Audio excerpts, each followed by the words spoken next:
Welcome to the Queen Anne's County January 16th Board of Education Budget Workshop. I'd like to stand for the pledge. I pledge allegiance to the flag of the United States of America and to the republic for which it stands, one nation, under God, indivisible, with liberty and justice for all. So just before we get started on the proceeds of the board, I just want to personally apologize to the board, to the staff, and in particular to the community for kind of an end of the meeting, last meeting, public meeting, which got turned into a disorganization situation, and that I take full responsibility for that, and I intend to try to improve on that in the future, because that is my intention from the beginning, to have a positive and a teamwork kind of effort. So I just wanted to personally apologize, and I take full responsibility. So may I have a motion to approve the agenda for today? So moved. I have a motion and a second to approve the agenda. Ms. Wright? Board members, please respond when I call your name. Captain Kelly? Aye. Ms. Harper? Yes. Ms. Harlow? Yes. Ms. O'Connor? I'm sorry, Ms. Morset? Yes. Ms. O'Connor's Ms. absent. O'Connor. Ms. O'Connor is absent here. So we have 4 in the affirmative. Okay, the agenda for January 16th is approved. And now we'd like to move into the first item, the budget presentation. Okay, thank you. So Mr. Pfister is going to lead us in this budget presentation. We're going to start out by sharing some general information with everybody so that we're all starting on the same footing. And then we're going to dive a bit deeper into the budget books that everybody should have in front of them and share some trend data and where we are currently. We'll also share information about requests from schools to this point, as well as our operations facilities requests, recognizing that there will, as we continue to talk about our budget, likely be some reductions in the asks, but we wanted you to know what they looked like, okay? So with that, Mr. Pfister. Thank you, Dr. Kane. Good morning, everyone. I want to start, I guess, like at a 50,000-foot view with this budget workshop. We'll continue this presentation next week as well when we get a better handle once the governor releases his budget on Friday, as far as the state aid, where some of the initial recommendations from Kerwin may play into our budget and things like that. So this year being one of those years, probably, I don't want to use the term a little preliminary, but we're not going to be talking about any state revenue in today's session. You know, we'll talk about some county revenue, the maintenance of effort, and things like that. But we'll hold the state revenue conversations probably till next week when we get a little bit more information once the governor releases his budget on Friday. So with that, again, like I said, we'd like to do like a 50,000-foot overview with some basic preliminary information. Board members, you've seen some of the information in the past couple of years. New board members, any questions, please ask as we go through this. So where we start off as far as the county revenues are concerned, as you can see, a majority of their revenue comes from property taxes and income taxes. There's a whole bunch of other taxes and service charges and things like that on the other side. But this is how the county takes in its funds and where it comes from, so that when they take in all their money, they can give us a proportionate share towards the Board of Education for their county appropriation. This is right out of their approved budget book. No secrets, no nothing there. So again, property taxes, income taxes, where they get most of their money. There's a little bit of fund balance that they use themselves, as you know, this board does here as well. But again, a pretty self-explanatory picture in front of you today. However, here an allocation here of where the county actually allocates their budget. So they have their general government, public safety, the public works, health, social services, parks and rec, and of course the big brown piece of pie down below is the Board of Education, which is about 41%. This is general operating funds. I just want to make sure that that was clear. You'll hear larger amounts that are provided to the board, but this particular example here is just related to the general operating funds.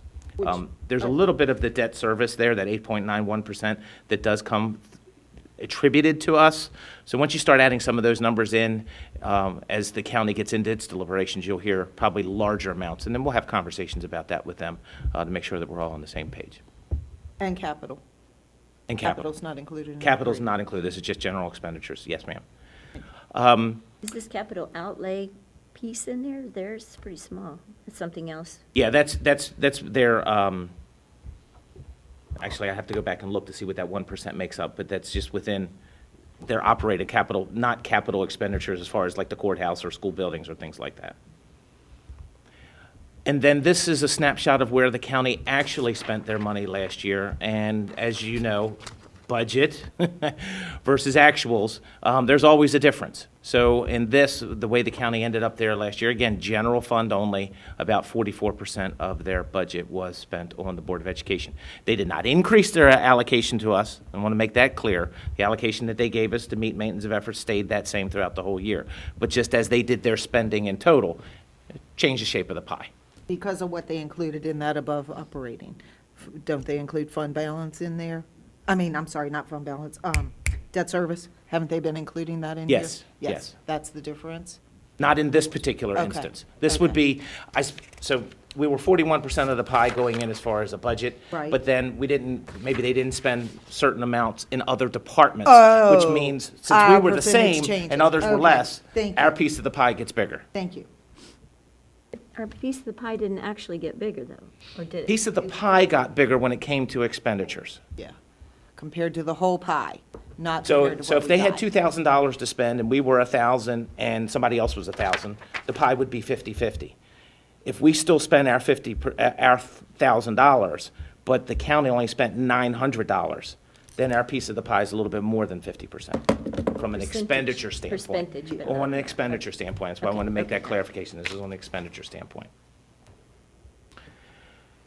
So as we can see here, and I know the numbers are very small, but I have, obviously you're seeing it online, and there's also a printed copy for you. This is the allocation as a percent of actual county expenditures.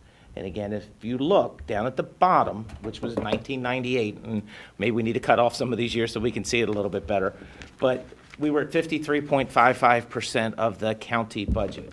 As you scroll up, we go from 53 to 50 to 48 to 46 to 45 to 44s, and now we're in the 41. Kind of a picture that paints. Again, this is a percent of the board's allocation to the county's actual expenditures, again, on the general fund side. And as you can see, there's a couple negatives that it keeps going down from prior years in the last couple years. And some of that is related to being funded 5 out of the last 9 years as maintenance of effort. Now let's switch over to us. So in our FY19 budget, and I know you've seen this before, it's in the budget book, 57% of our funding comes from the county, 34% comes from the state, and if you're not familiar, the formulas that the state funds us, the state aid, as you'll hear a little bit more about next week, is inversely proportional to the wealth of the county. So the idea is the wealthier you are, the more you support your own government, when it comes, or schools, I'm sorry, the less wealthy you are, the more the state will contribute. So that's why, you know, our piece of the pie from the county is greater because of the wealth of our county. As you can see, federal restricted really doesn't play a big part into our budget other than Title I, Title II, and our federal special ed grants that we receive. I mean, obviously they're worthy, otherwise we would not be able to provide some of the services. But as far as the picture in total, changes in federal revenue really don't affect what we do on the operating side very much. State restricted is almost non-existent, and then you see that little bit called fund balance. That's our $234,000 that we put in fund balance from last year to fund our operations for this year. And we'll talk a little bit more about that as we hand out some other documents going forward. Again, just put the numbers to the slide. So here it is by percentage. Here it is by dollars. Again, 56.884, 34 comes from the state, and then the restricted. So what I want to start showing the board this year is we've always kind of concentrated on the unrestricted budget. I mean, that's what the budget book looks like. Then there's that ancillary page at the back that's the restricted funds. And you see some of the revenues up front that tie into 91 million. We actually have a 98 million, almost $100 million budget. And what I'd like to do is start showing you the entire budget as it comes to us.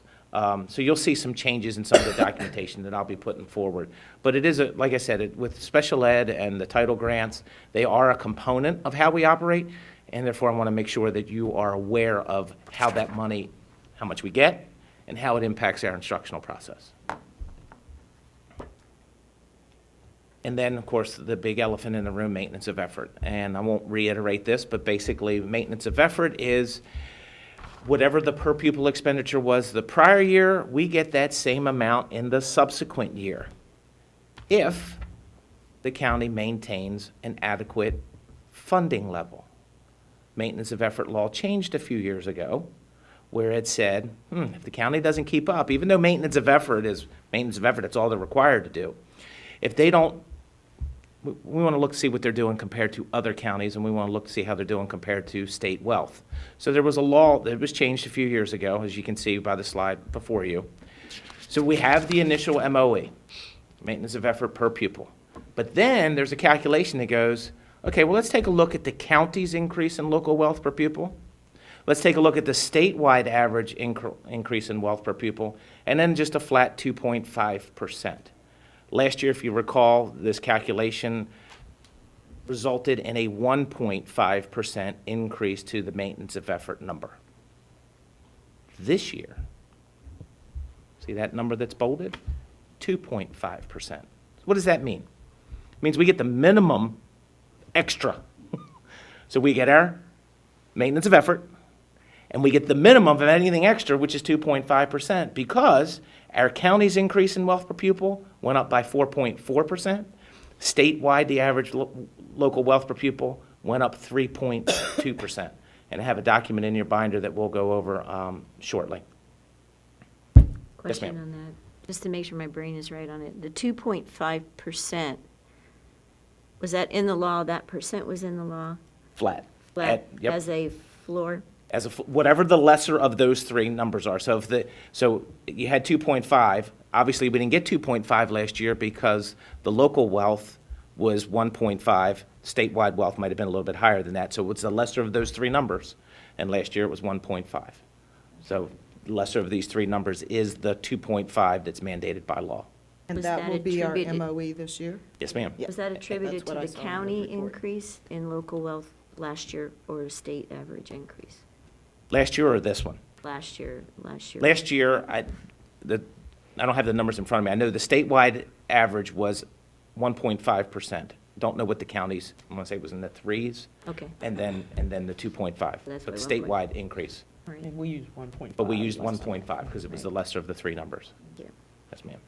And this is education effort. Education effort. So I wanted to, because I know you just said MOE, all of it is MOE, but Right. this is that Right. other part of it. Effort. Right. Yep. Yep. So here's the calculation, and there's, the actual form is in your binder, and we can go through that in a little while, but basically, it's a calculation of what was last year's appropriation divided by the prior year enrollment, comes up with $7,548 per student. We factor in the 2.5%, brings our adjusted per pupil to $7,700, multiplied by our enrollment. Again, keep in mind, we did have a 37.75 student decline. Had we not had that, we'd even see a larger number here. So the maintenance of effort that is required for the county to give us is $1.130 million. Until the governor releases his budget, this is still draft, but it's pretty certain that this is what the numbers will be, On the education part of the MOE. Yes. the per pupil amount. Yeah, We'll go to that's what I should we'll go to 7737.06, which becomes their new floor. And last year, I think we were something like 1.3. Right, right. Almost 1.4. Right. Thank you, Dr. King. Yeah. So, and that difference is really attributed to, the netting of the 37 kids that we don't, or 38 kids that we don't have. Right. But the increase from the 1.5 to the 2.5. That was my question. The Yep. 37 kids. 30, yes, down there at the bottom on this, 37.75. Oh, okay. 37, okay, got it. I didn't see it. And again, just a snapshot of what that maintenance of effort amount has been. And you can see some of the red numbers. So basically, 5 out of the last 9 years, we've been funded at or below maintenance of effort.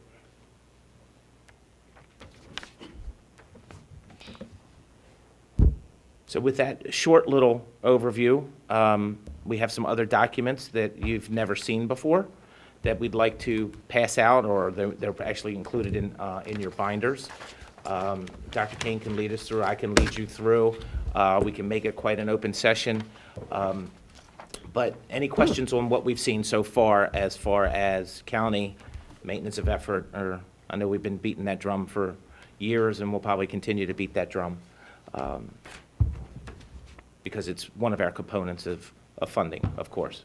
You know, so I use the term that we've got to ask for whatever we get. We can't go out and just raise taxes because we want to, you know, give a salary increase or increase our MOI or something like that. So we're rely heavily on county funding and state funding. State funding being formula-driven, which may or may not change under Kerwin, will have an effect on this. And then, of course, the county's inclination to fund us at or above maintenance of effort plays a big part in this as well. Just for your information, Michelle, the MOE is, it's really hard to understand, but once you get it, you have to be constantly reminded of where it came from.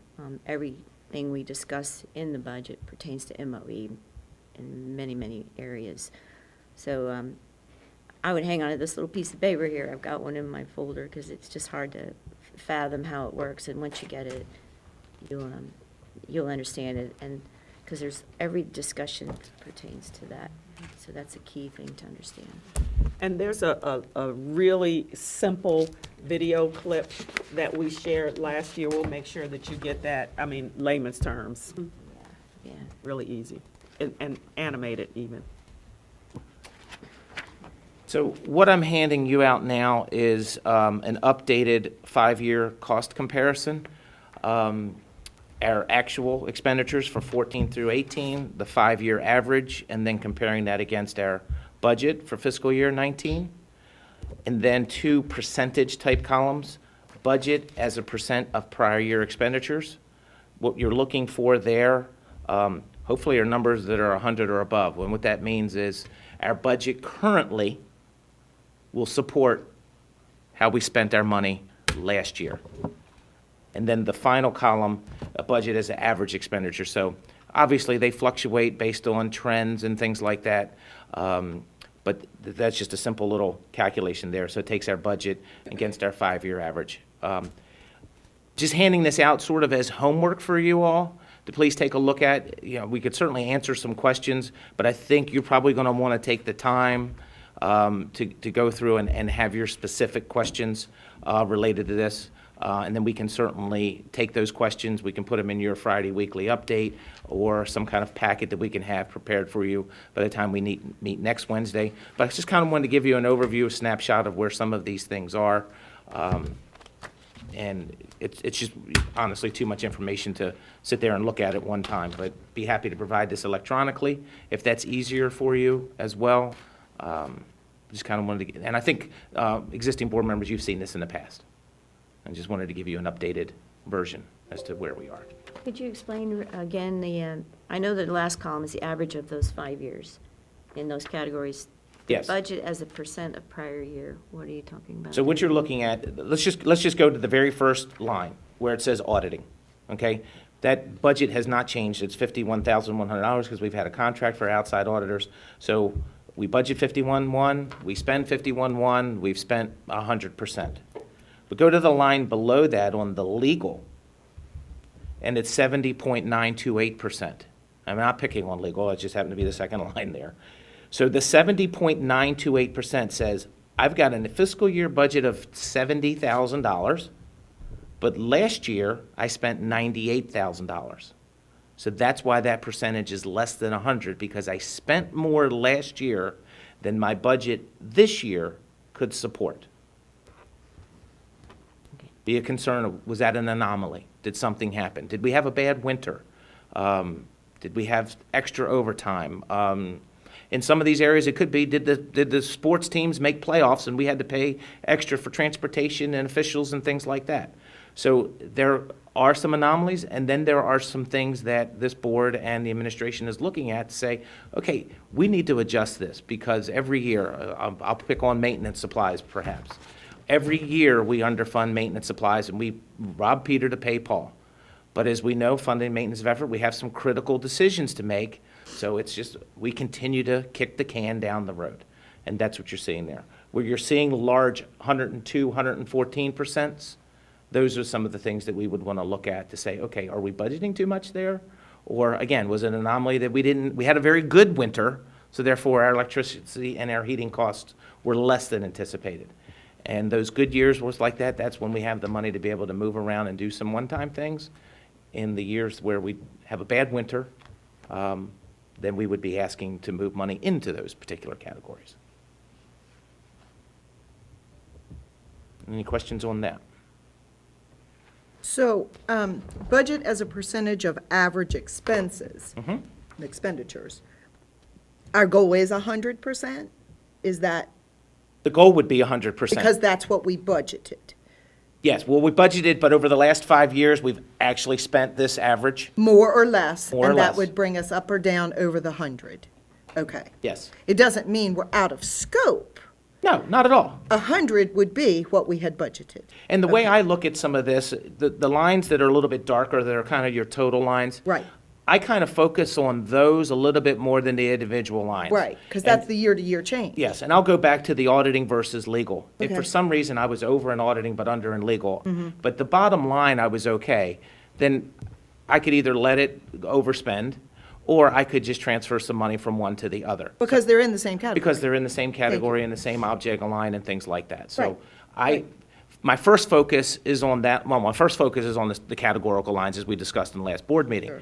My second focus then is by object level, and then we get down into the detail. Because if I really have been spending $20,000 in a particular line and there's no budget there, well then, we need to find out why we're spending 20, and we need to put 20 there. Exactly. Because we may have 20 somewhere else that we're not spending. And we Exactly. could just move it there. And that way, we get closer to those 100% lines. Right.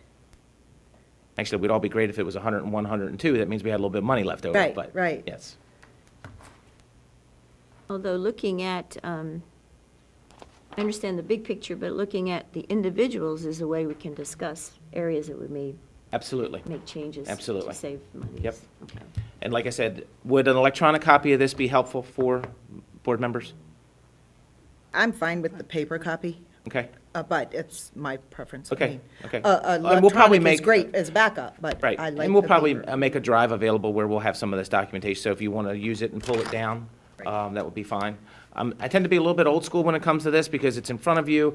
Okay, where was that hidden? What drive, what file, whatever, and you've got this paper copy in your binder. Right. Never gets lost. I am with you on that one, Sharon. I need paper. I've been doing this for 29 years, so I'm still got some old school mentalities. So I don't know if this is the place to ask this question. We will get a book with much more detail than just this. This is just the skim of the surface. Now, the skim Our of the books- surface would be, I would say, would be your budget book. This Well, gets into our- greater detail. This gets but you into do a have little your bit budget. greater detail. This is not as detailed as what we've been working from in the past. The ones we've been working from in the past, well, I would have to go and pull my 3 Okay. budget books from last year and see. Maybe it's a bigger font, and that's why the book had more pages, I don't know. Okay. I'll make that Okay, comparison. and we'll look into it. Make sure We'll- this we'll is look at it. what I But was hoping isn't to the see. budget book in the back of there? The budget book is in the Yeah. back of your binder, as published. I gave you a printed copy of that. And It just doesn't seem as detailed, but it could just be a smaller font. It could just be less pages because it's a smaller font. Well- I'll look at that. Well, actually, this digs deeper into the lines, so this, what you're looking at, and it gives you more data for prior years. So you Okay. got 5-year trends where your budget book does not. Okay. So this one really is more detailed. But you when still we're do gonna have your- sit down and go still have your line item by line item, this one. This is Okay. your line item by, basic line item. So there could possibly be one further delineation, but it's not, the juice isn't worth the squeezing. And let me come back Okay, to that okay, auditing line. okay. That auditing line of 51-1. That's the auditing that belongs in that particular category. If I had to pay for an audit and Mr. Farley had to pay for an audit, because we're both, that function still comes out of that same state category, Mm-hmm. and his was 20 and mine was 30, you're going to see a $50,000 Gotcha. number. You're not going to see his 20 and my 30. But most of this is as far down as it goes. There Right. could be a couple anomalies, but this is really as far as it goes. Okay, Down to very the good. line item by line item. Yeah, look at the size of the font. I too. think it's You're that, right, this and I is, think like, our huge. books were, And this is tiny. Yeah, I think it's the same thing I'm looking for. Okay. It just laid out a little different. And then the other thing, there will be some things like materials of instruction. So you'll see it on here, but you're not going to see materials for the art department, materials for the math department, so there might be some further delineations. And as we go forward in this budget process, I hope to break out some of those things so that we can have a little bit more detailed discussion. Great. Okay? Dr. Kane, where would you like to move to next? Would you like to So- talk about the school requests, or? Yeah, I think we need to Or talk would you like about- to I think we've already talked about maintenance of effort, so one of the tabs, and I can't remember what pretty color in the board member's budget book, but there are two sheets in your, behind one of the tabs. It is the actual, it says draft on it, maintenance of effort calculation form that we send to MSDE, and the other one is that statewide look at education effort. Kelly has it right in her hand. This one here. That one there is your education effort, And this one is your. and that one is the actual draft form that I submit to MSDE once I know how much money the county's giving us. I don't think we need to go over those. You've pretty much seen both of those, but the education effort statewide, pretty neat idea to get an idea of who's funding above maintenance of effort, who's keeping pace with their local wealth per pupil. Okay. Okay, so, one of the next tabs that you have should be a green and white sheet that looks something like this, that says position request summary, and then materials of instruction summary. Should be one of your first three tabs. I think only had the first three tabs. Summary up at the top, yeah. Position, FY 2020 position Yep. request summary. What this reflects is all of the schools summarized, position requests at the top half of the paper. You will see what school requested it, broken out by elementary, middle, high, and the alternative school, the position description that they're asking for, what their current staffing is for that position, what they requested, which of course, A plus B gets you C, in the next column, and then an explanation. So if we go across the first one, Bayside Elementary is asking for a special ed teacher. They currently have 3 teachers. They're asking for 1 more, which would bring their staffing up to 4. And their explanation, again, summarized, a student caseload increase. Of our elementary schools, only 3 asked for positions. That's Bayside, Centerville, and Kennard. Middle schools, Centerville Middle, Mattapique Middle, Stevensville Middle. The 2 high schools both asked for a position, and Anchor Point's asked for a position. And some of these are going to look familiar to you if you were here last year. So based on your priorities for low class sizes, we certainly felt it was appropriate to move forward with these positions because they absolutely impact class sizes and at the high school level, what we're able to offer to students. Now, one thing I do want to remind everybody is that at the high school level, we do have some teachers that have given up their planning time, which by contract they must have, in order to teach a class if we were short a teacher. So if we were short a teacher, say for example, this happened at Ken Island High School in math. We didn't have a teacher, so there were 3 sections that needed to be taught, so teachers have volunteered to teach those sections during their planning time. The principal worked it out such that that would work for student schedules, but we pay those teachers a stipend because they're using their planning time, and so we pay them a stipend to do their planning after school. But aren't we doing that at Queen Anne's as well? We have some class teachers that are doing it at Queen Anne's. I was just giving one example. But those are positions that exist, they're not additional positions? Correct. Because we don't see a math one on Correct. Ken Correct. Island. Okay. And what you're also going to notice on this document is that there were some overhires. So when you see overhires, let's go to the first one. Say, for example, where's the first one? That would be in Stevensville? Stevensville. So go to the middle school section, and the very last line says Stevensville Middle School Teacher, Middle Language Arts. So this is to correct an overhire. Last year, we placed a teacher there who was going to, the position was going to be cut. This school had requested, I don't know if you remember, but they had requested an English language arts / social studies teacher because the way they did it in sixth grade, the teachers sort of taught more than one subject. But we still had a person that needed to be placed because of the cuts that we were trying not to lose people, but positions. So this school has an overhire, okay? You're gonna see that 3 times. Where's the next one? Go to high school, Queen Anne's County, teacher for business. And you see to correct current year overhire. This was another teacher that we placed, okay, so that we didn't have to cut the person, but the position. But there wasn't a position to just put them in, so we had to place that teacher there, creating an overhire for that school. And now, how do we correct that without losing that position or that person? We- Just move it? We ask for the position. Oh, gotcha. Thank you. That's Thank you. why this is, Okay. on here. So it would show as a new hire A position, new not position. necessarily a new person. Correct. Perfect. Yeah, Okay, thank you, correct. Dr. King. And the reason why we are doing this is because, we were talking about what would it take to make us whole. Right. And so we have to include the positions that are really over what had been allocated to make us even. So that's why you see the overhires on here. Not a new person, but we're asking now for the position to balance it out. Gotcha, Right. gotcha. But is there a need for that extra position?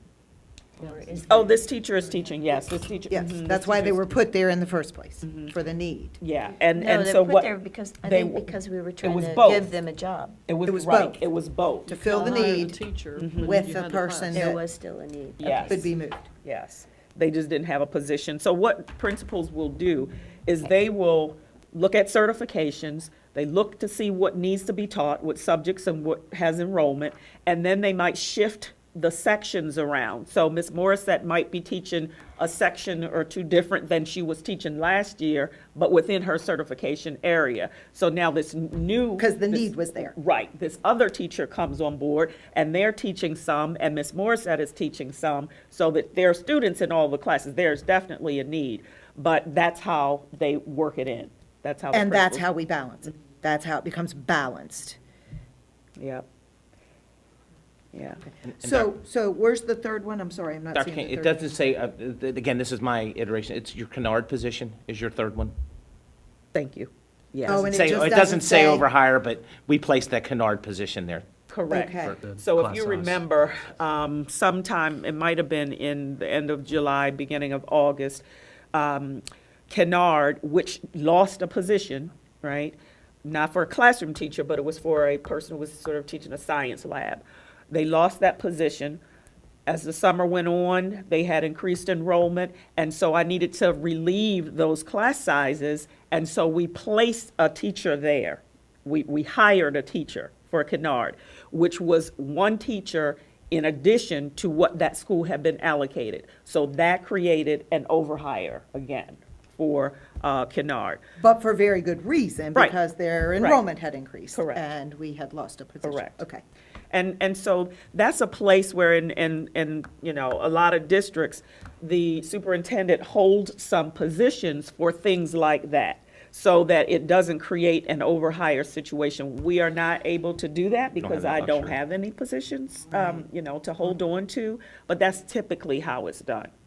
And if we did do that, then we'd find ourselves in the position in the future to have to ask for new hire positions, and we've struggled getting any new hire positions funded That is in, correct. in the last 5 years, really. That is correct. If not more. Okay.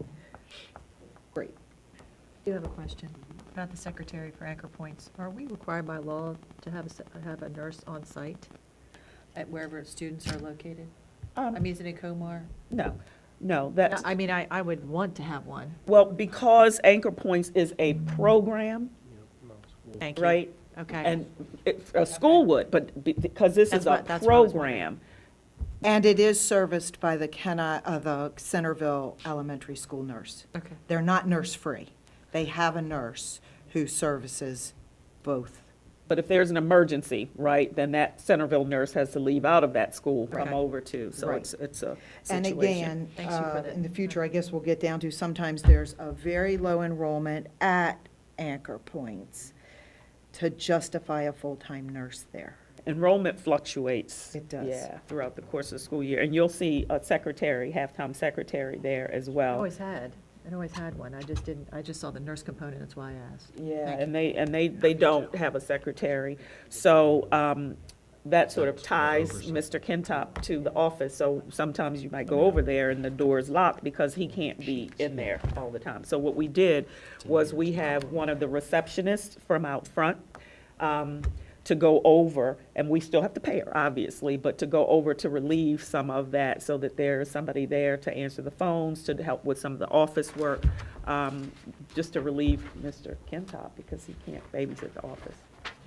But again, that And run the could program. easily impact our classroom needs in a higher, All of it. as opposed to this request, which has been pretty consistently requested and not made it through the process for various reasons, so we'll talk about that more. So we just wanted you to understand what those, overhires were. But please do take a look down at the list, and you'll see what the positions are. What you remember last year, that Centerville teacher for mathematics, that was one from last year. We're still asking for that one to be added because we have a special educator who is teaching math. And that special educator needs to be teaching students that receive special education services. So we're going to continue to ask for that position. And recall the situation we had with Centerville Middle School this year and the music classes. So we're asking, and right now we have a long-term sub to relieve that high class size so that it's not. And we're asking for that position there. I'm just calling out ones that may look familiar to you. I do have a question, if I can ask. So for Ken Island, asking for an assistant principal, is that for the annex again, to replace that? Or is that an assistant principal at the main building? So right now, the one that would be at the main building is over to the annex. Okay. So this person would still be at the main Okay. building. And I don't know how the principal would, if it would be the same person Right. or what. Right. But remember, we had a substitute administrator in that main building to Right, relieve some right. of that. And we filled that with a full-time position. No, we didn't. That one didn't get. Judy's at the annex. Yeah. It's I'm sorry, I thought he was at the main building as that, okay. So we have changed what we had prior to him going to the annex, which at that point was Mattapique Middle's principal working with Ken Island High School's principal to cover the annex. No, last year. What is this replacing? I guess that's what I'm asking. The substitute, Who has now gone to the main building? who is now at the annex. Oh. Right, Okay. so the situation is a little bit different. It So is, it last is. year, one of the APs from the main building was sent over to the annex. Okay. And so we had a sub in the main building. This year, that AP has gone back to the main building, and now we have a sub in the annex. Okay. And this So is to bottom line is make it's the still the sub same permanent. position, right. This is to make the sub permanent. Correct. Okay. And the assistant principal, the number of assistant principals is the same in each high school as far as main campus at Ken Island. So the extra assistant principal is because we have a whole separate space. We need, is it extra AP? Actually, Or it's we're the still same short number. one, right? We're We're still short one. At Ken Island? Yeah. Yeah, so we're short. But this would this as would com- fill that. As Correct. compared to Queen Anne's. Yes, as So we have compared. inequity. Right. on that Okay. now. So this gets them the same. Right, Okay. And we're asking for 16 and a half positions. yes. What did we ask for last year on our budget request? Not the funding that they gave, on the actual request? What did we ask last year? I think close to that, if I recall. Was it, I thought it was 8. No, that was what was paired, I think that was what Yeah, was pared eight down. was, we asked for 8 positions. and that was pared down To 4.5, or? to nothing. Well, to nothing once they funded nothing. We No, started I know. a minus I know. number. Yeah. It was a right, minus yeah, it was a number. not minus Okay. number, -8 then. Did we still go to the commissioners with 8? Yes. Okay. Yeah, but that's not what No, this is I what know, I the know. principals ask. Yes. So Well, we haven't this is, pared this down is, yet. this is Yeah. pared down a little bit from Oh, what it the is? principals Yes. asked. Okay, even So more. last year, we started out with 35 positions. By the time we got to you, probably was around 16 or 12 or Yes, something like yes, that. yes. And this, we pared down, so the ask was greater, and we did pare this down. So we're seeing what We have you already- feel you can justify, bring to us, bring to the commissioners, given the entire request. We don't need to see the entire request. If you have determined, for various reasons, we can't justify that. Correct. Now, there's one thing, and thank you, Mr. P., for bringing that to my attention. What we did not put on here, and what we probably need to put on Yeah. here for next time, oversight. this is an oversight, is a 1.0 FTE for Sutlersville Middle School. It is for Gateway to Technology. The Maryland Report Card, remember that, there's a section, there's a part called computational learning.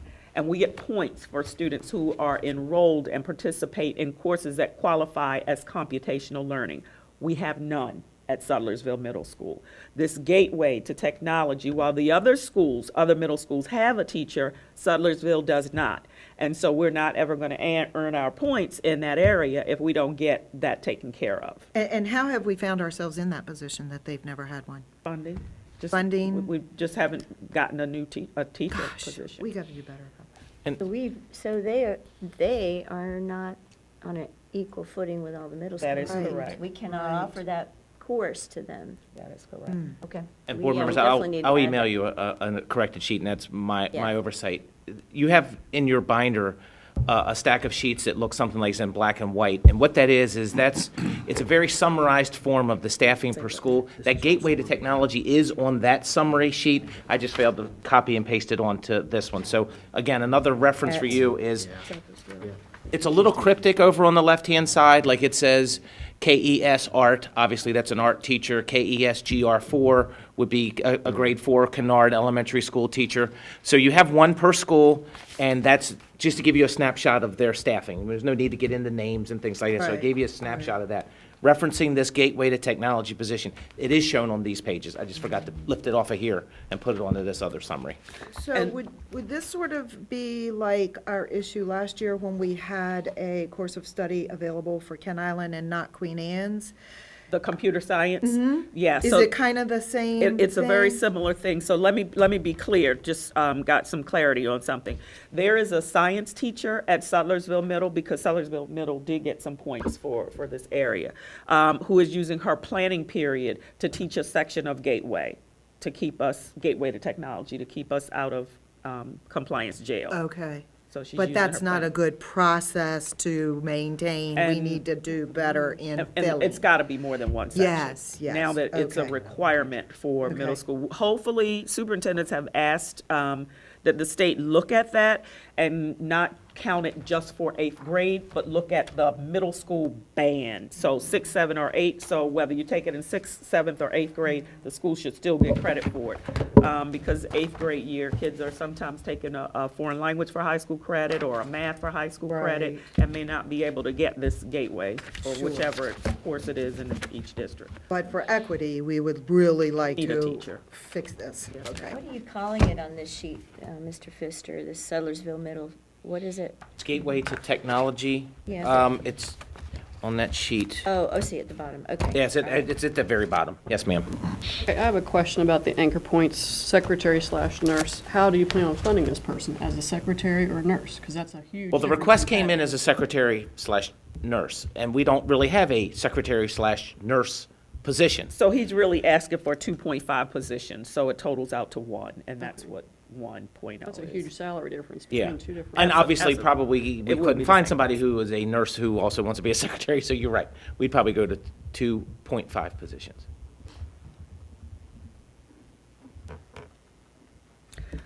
Other questions for the school requests, at least for positions? And then Positions. we can go on to MOI, so that you can take a look at that. Okay, so, and Mr. Pfister, you can jump right Yeah, on so- in here, but, So again, broken up by elementary, middle, high. The only high school that asked for an increase in MOI was Queen Anne's. The only middle was Stevensville, and then there's a few elementary schools. If you look at it, most of it, interactive whiteboards, technology. We do have a technology plan in the capital budget. We have some funds to replace, correct me, Sid, is that correct? We have money in the capital budget to replace equipment, but we still have classrooms without it. That's what some of these requests are coming in for. And as you And who recall, did these requests come from, the principals? principals, yeah, up through the principals, right, yeah, from their staff. As you recall, when we had our little budget overview, we've always dictated that X school with Y enrollment is going to get Z dollars based on a formula. I don't know if we increased MOI by $1, if that's what that's going to get, if that was adequate. So what we did this year was we asked the schools, what is it that you want? And then if the board supports it, we would back into a formula. Or if we've decided that we wanted to, not put it in the schools and put it into a central type account, and then we fill the needs as we see, a priority basis, and we could also do that without affecting the material of instruction allocation. But here, we wanted to see what the true needs of the individual schools were, and as you can see, and again, these were pared down from their requests. Some of them came in and said, you know what, I'm gonna ask for 3 this year, 3 next year, where somebody may have asked, I want 26 all, and we realized we couldn't afford that. So this is a pared down request as well. The whiteboards appear to be capital to me, not operating. No, they should be an operating expense. Why? Because Because it's actually, by federal law and state law, it's really a consumable anymore. Just It's like less our than textbooks should have been. $5,000 a piece. You're not gonna repair it. If it breaks, you're gonna throw it out and you're gonna put a new one there. And all of that really says supplies. Supplies really should be in the operating budget. Just like our textbooks should have been in operating, not in capital. And we still have. I mean, issues there with are that. certain things, and Sid, chime in, we're building a brand-new school, okay? So that whole school is outfitted with capital dollars, from whiteboards to computers to chairs that you're sitting on. That's a different animal than coming in and trying to enhance technology in your schools. And so it's not because we had schools that didn't ask, we only have 8 schools on here, or 10, or whatever. We had items that we couldn't justify for certain schools. And I just need to be clear, the staff didn't weigh in on this, just the principals did? No, the staff I can't say that. through. The request came up through the principal, whether the principal decided this is what we want, or whether, I'm sure they had their staff meetings and things like that where they've got some input. Wasn't, I didn't have any notes as to, that went through a sit team or anything like that, but I'm sure the principals. yeah, generally what principals will do is they'll get information from the teams, from their staff, whether it's at high school from their content teams or at elementary from grade level teams. And then they sift through the requests, they see what they know that they can supply, and then the things that increase a line, that's what they send to us.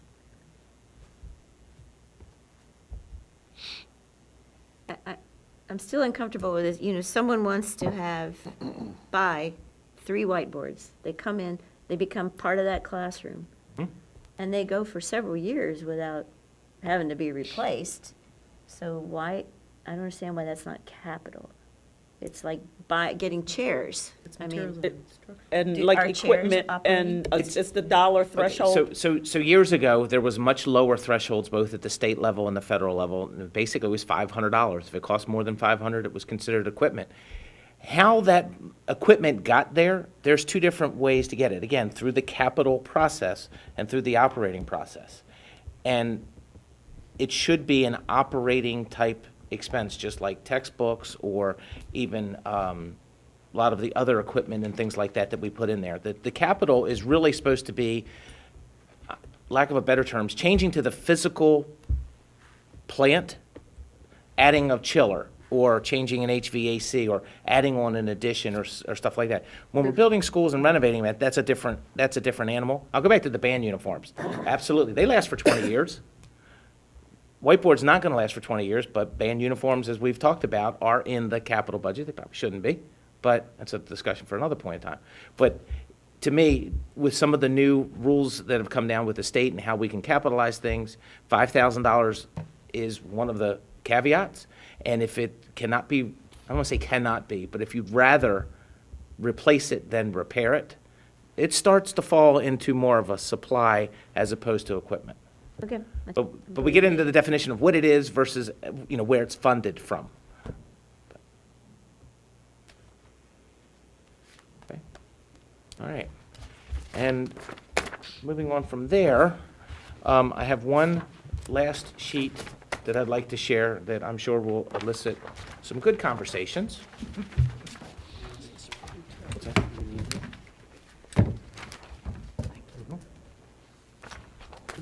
No, I think I gave it to you. Keep a copy. I got plenty of copies. You need one? No, I have one. I have mine. So here's a one pager that kind of gives you a snapshot of where we are. And let me just walk you through it real quick. So at the very top, the number of positions and the dollar amount in our budget. I did break it out between unrestricted and restricted. Like I said, I'm going to start showing you that. Then are there any adjustments to any of the revenue? And as you can see, the pinkish square there, I don't have any money allocated yet from state resources. We just talked about what the county maintenance of effort would be $1.1 million. And we'll get into it later, what that $4.3 million represents. Basically, it makes us a balanced budget. You ought to present that as educational, MOE. I would recommend taking that off. The way you label that 1.1, Okay, education effort, I would take that out of MOE, the word at MOE. okay, That right away will make it confusing, because okay. right? Because we do often consider all of that MOE. If this is just education effort, we need to keep that clear. You know what, I mean, we Yes. you need to That's a think good about point. that. I agree, Beverly. Okay, thank you. Or maybe put it in parentheses next to it. Yeah. Just Well, documented at least that. See, I that's come the back to education maintenance of part. effort, regardless of whether it has that inflationary factor in Right. there. That's what they're required to get us. So maintenance of effort is maintenance of effort. How we got to that maintenance of effort affected the education effort, but, we can talk about that. Yeah, But to okay. me, the bottom line is, they have to, all the numbers, they have to give us 1.1. There's no ifs, ands, or buts. Right. How it got to that number is, Well, I'll leave that up to you guys. to me, it's the bottom line, See and then what we're asking above the bottom line, and that's what these two numbers here represent. But we can Think we can about certainly how talk you- about yeah, that. Thank you. And then, as we had discussions at the end of last year, we used $234,000. The reason this is a negative, this is anticipating that we are not going to spend any of our fund balance to fund the FY20 budget. So why is this a negative? Because it's a one-time source of funds. So I have $234,000 in my current year budget. Unless I put $234,000 in my fund balance again in this year, that would keep us at zero. So since right now we're proposing not to use any fund balance, it's a negative $234,000. So with those couple of numbers there, the revenue increase just for this iteration is $5.2 million. What does that $5.2 million buy us? That's below the next green line. So this is broken up by our strategic plan focus areas, going across learning, accountability, and results, safety and security, operational effectiveness, human capital, community partnerships, and engagement. Now we've talked about what's the line, where do we draw the line? So let's look at mandatory. I have it broken out on your left-hand side in, I don't want to use the term priority order, but somewhat of a priority order, because here's the mandatory costs. We talked already in that blue area, and just for board's edification, the blues reference your priorities. So as you can see, they've been addressed to some degree. Staffing, current year overhires, those three positions that we talked about, and the equivalent amount of what that would cost. Maintenance, security maintenance contracts, it's not a reiteration, that the heading is kind of like what it means. It's going to go into the maintenance area. Mr. Pinder says that, we have a lot of increases with the contracts with all the new cameras, all the new entry systems, things like that. Again, robbing Peter to pay Paul to pay these in the past year or so. This is a funding request of $28,000 falling under the safety and security of our students. Transportation, with bus contracts, the new Ken Island route, we anticipate that costing an additional $236,000 next year.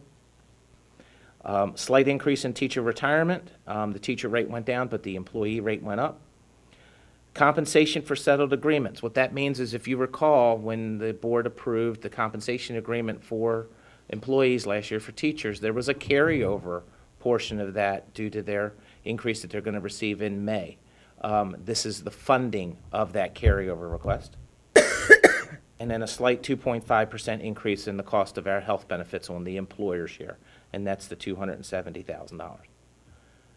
That's mandatory. That we can't really move forward without it. That total, if you look under the mandatory cost box, that 1261902 on your left-hand side, that's what those boxes amount to. Take your eyes back up to the maintenance of effort number of 1.130, and just doing mandatory, nothing else, we're already $100,000 short. Right. Now let's go down to cost of doing business. Some of the stuff that we really should be continuing to do. Here's the staffing requests that came in from the schools. That'll be adjusted by one, but I'm sorry, can we stop 1 second? yes, ma'am. Back to that first column, under teacher retirement, the human capital, would you explain those one more time? So teacher retirement, it really should be retirement, not teacher retirement, it should be retirement. That's our cost to continue to pay in for the retirement share. We've always paid for the employees, which are your custodians and your maintenance workers and secretaries and things like that. What we've had to pay over the last few years is now that portion of the teacher's retirement. That rate went down slightly, but the employee rate went up. So that offset, based on my projections, would, for us to cover that bill as it comes in from Maryland State Retirement System, we'd have to increase our current budget by $43,000. And we don't really have a choice in that. I mean, they put that No. on the counties now. I'm going to get a bill. Yeah, right. Whether that $43,000 is there or not, I'm And going to get a that's bill. That's been going on. Yes, ma'am. It's when they decided to move state retirement into the county's hands. Now, this is what we have to do to handle that. But part of this is a I mean, result it was, of it was the- us the paying school- it anyway, but we're managing it now. Yeah, yes, on the teacher side. Mm-hmm. We've always managed the employee side. Now we have to manage a piece of the teacher side as well. Yes. So these really aren't up to debate. That's why I throw them in mandatory costs. Perfect. And then compensation settled agreements, Captain Kelly, back to your question. So if you recall, we approved the teachers to have a 1% COLA effective May 1st. So we funded 2 months of that agreement. We had the discussion that we were going to have to fund 8 months of that agreement in the current year to continue with that 10-month salary cost. Oh, okay. And that's what this is. This is that rollover cost. Okay. Got it. And if you remember that nice sheet that I created that we had talked about, those numbers were reflected on there. And then the health benefits is just, we have estimates from the consortium and our consultant that the rates are going to go up about 2.5%. And that reflects that. Back to the transportation, Mm-hmm. and that includes the new route on Ken Island. Is that the after-school bus that they've been trying to? It's Get two. It forward. is the Ken Island, a new route, but it does also include some funds for the after-school, according to That Mr. we- Pinder. So, yes, so. Didn't have before. One of the areas we may need is a new bus to actually pick up students and drop them off in the Ken Island area due to overcrowding. The other request is the late bus That's what I that we needed, have the late at Queen Anne's County High School. We used to have at Ken Island High School. It was Right. kind of a budget because of low ridership. Right. There's a group that's really pushing for these buses to come Right. back. So I Right. did include that number Right. in there, which is about almost $29,000 Okay. for 2 late buses. I Right, believe it right. is. So help me out again with what the Ken Island new route is to drop these children off in various areas. What exactly So you're is that? looking probably between 30, 40. No, not the dollar amount. I mean, what is that? So they aren't getting dropped off at their house, so they can't ride that bus. They need a. Oh, no, the new route is just for, if we have any increase in population in a certain area. okay. We cannot fit them on. All bus on the that we same have bus on. already. Okay, thank you. But we're looking at, can we swing somebody else from another bus to slot in there so we can avoid that, is what we're okay. currently doing. Okay. I just don't want to be in a spot where all of a Right. sudden, hey, we need it, and And our population may demand that. I mean, if it's overcrowding a bus to go through a neighborhood, you're going to have to get those children on something. So- Okay, thank you. And something just flashed through my head at this point, to keep that in mind as the discussion as we go through. So we lost 33.75 kids, right? But because of the shift, that may actually have an increase in cost because we lost 2 kids. We're not going to stop that bus from picking up 2 Right. extra kids. Right. But those 2 extra kids, because they shifted somewhere else, may require an extra bus. Gotcha. So, and that goes throughout the whole budget as the way we do things. Like, okay, we're getting maintenance of effort. Well, because we lost 5 kids doesn't mean we can cut a teacher. That's exactly right. Thank you. But yet, getting in 5 kids may require us to purchase a I've teacher. had a commissioner say, well, Yeah. you lost 30 kids, and why are you asking, well, we may have had a shift at one school that needs more people. Just because we lost 5 kids total of this school doesn't mean we have to lose a teacher. I mean, Right. it's- It doesn't it's mean not- all in the same it's not class. 30 Exactly, in the same exactly. I was class. going to say, It's it an could be ongoing one conversation. Right. This whole student English out of class moved. 39 classes, and we have 159 classes. It didn't impact anything. Thank you. On the transportation side, you're going to relook at the whole process then, right? If you're going to have to get potentially Not get the whole another process. bus. The routing process, because you're going to have to grab somebody from say up here in Centerville area? Well, to use what we down try to there. look at, we try to use within the area already. I mean, I'm talking about areas like. Actually, we're you know, getting out of focus on the budget. Bay No, this City. is- No, this is a the question for budget. It's- transportation. It's this, why we need this extra sorry. bus. I'm talking about areas like Bay City, those larger areas of density where we're sending a bus, and this would be like a minimum route that we send in to pick up students. Just say like Northbrook, they're putting on another edition. We already send 4 buses in there that are, at capacity. I mean, this morning we just had 2 new students added to a bus, and we're at capacity. Luckily, we have another bus that's in the area that can kind of swing by and pick them up. So we may not need it. I just would like to have it on there as a placeholder This is because, Because of a population shift. yes, Ellendale and Bay City, yes, in that area. yeah. Well, Okay. even Canal and Estates could come into play in the future because they've opened up those lots for building.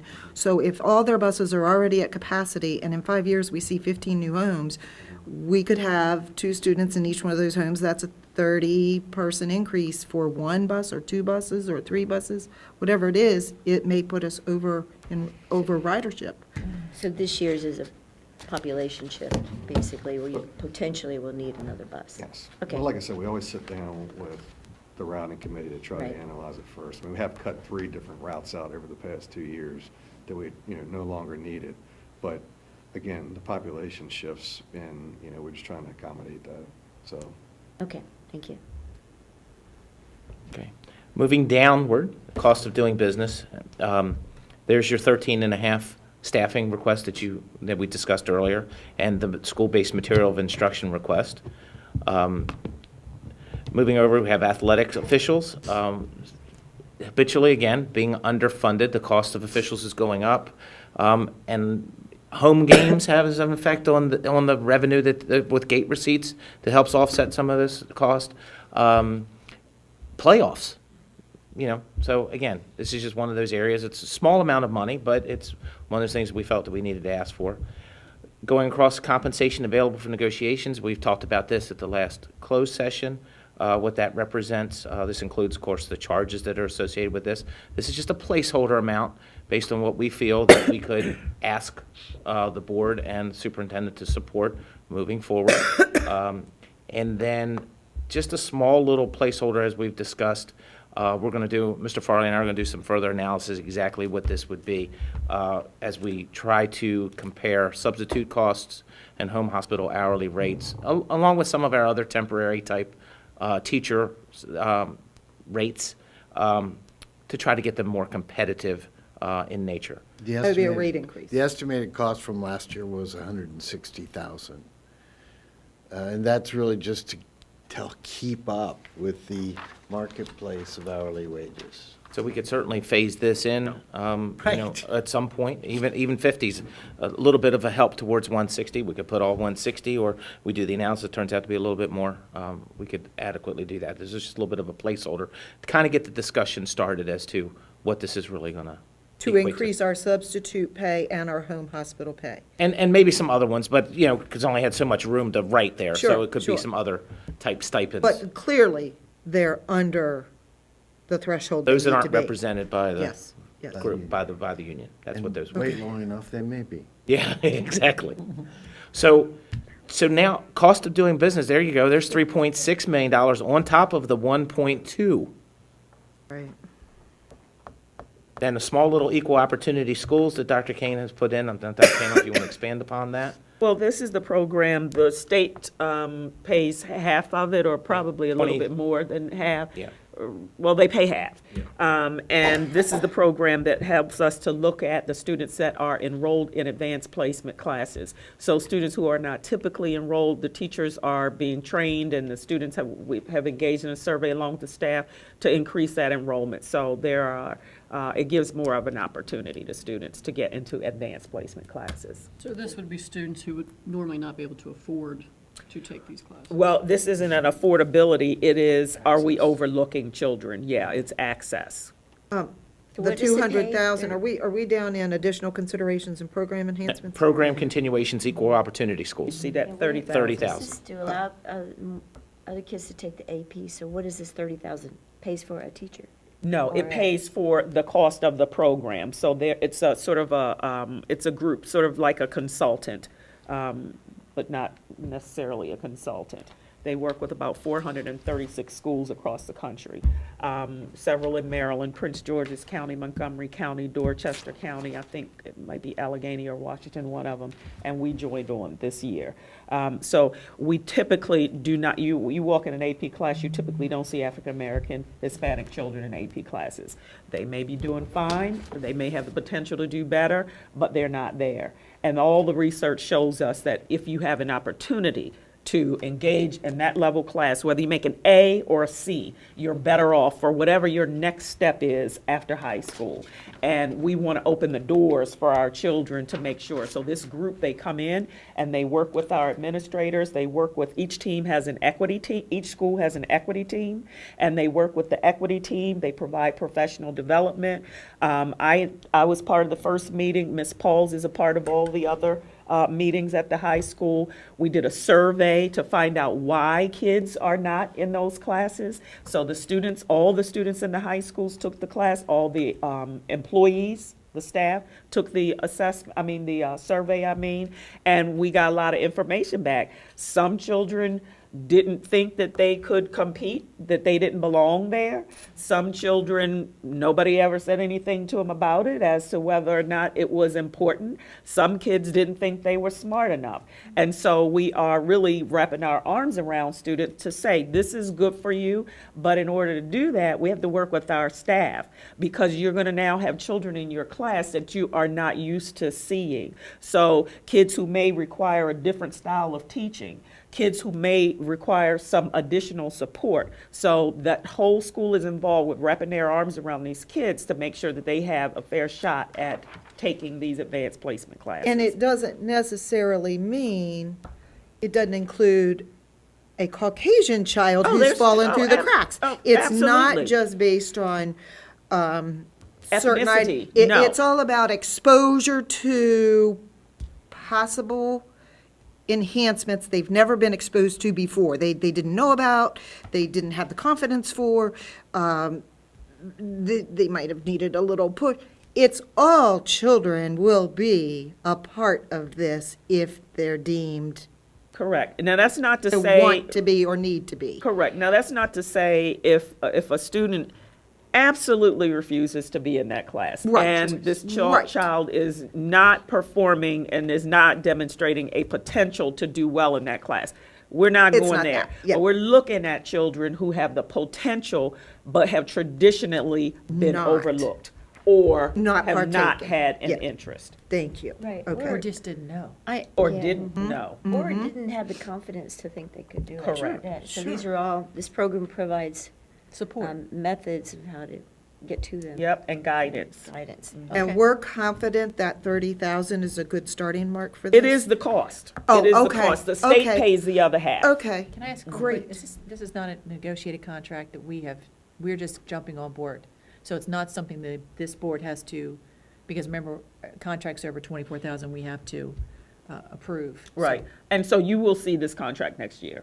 Okay, and then we'll vote on it and approve it. But right now, we're just a part of the consortium that's, okay, thank you. Yeah.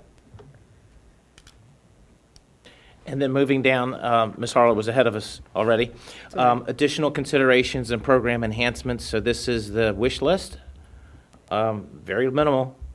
Facilities, building, service, and contracts. It's almost up in cost of doing business.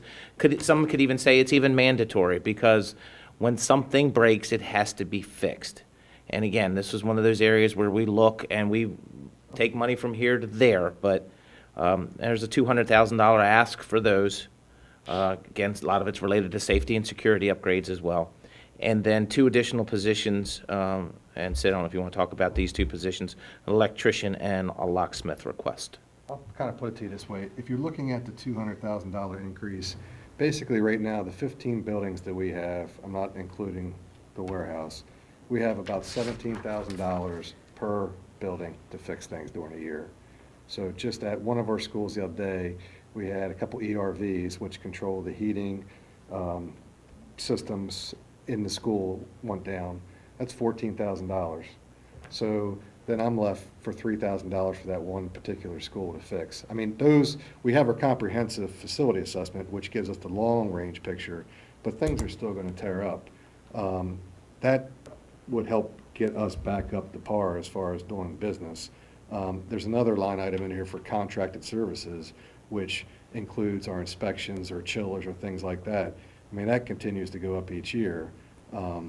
But the 2 maintenance I asked for last year, one is basically, would be an electrician, the other one would be locksmith/carpenter, because I have one certified electrician right now that takes care of all the interactive boards in the classrooms, all the short throw projectors. He takes care of all the cameras when they go down, all the access controls. And then I have one gentleman that is a carpenter/locksmith that takes care of all the building, the exterior doors, the interior. And you think about how many kids go in and out the building each day with the doors. It is hard to keep up. And we looked at our web desk tickets, and there's been like about a 25% increase over the past 2 or 3 years in these areas. We only have 9 maintenance guys positions, with Jim O'Donnell being the foreman. And we're just trying to keep up to par with what we got, because there are some security gaps and there are some lapses in instruction when I got one gentleman that's trying to run from place to place to fix an access control, or to fix the board, because the teacher can't have instruction without the interactive board going on. And Sid, didn't you lose some positions in the past? So you're down to 9. No, But we've never. you never the lost a last time carpenter or that an there was a electrician? maintenance employee added to our staff was when Kent Island High School was built 20-some years ago. Okay. So, I mean, we have a great bunch of people. We were very fortunate when the recession hit to pick up qualified workers that were, looking for a stable job that had really excellent skills. But, there's only so much that we can do with it, so. All right.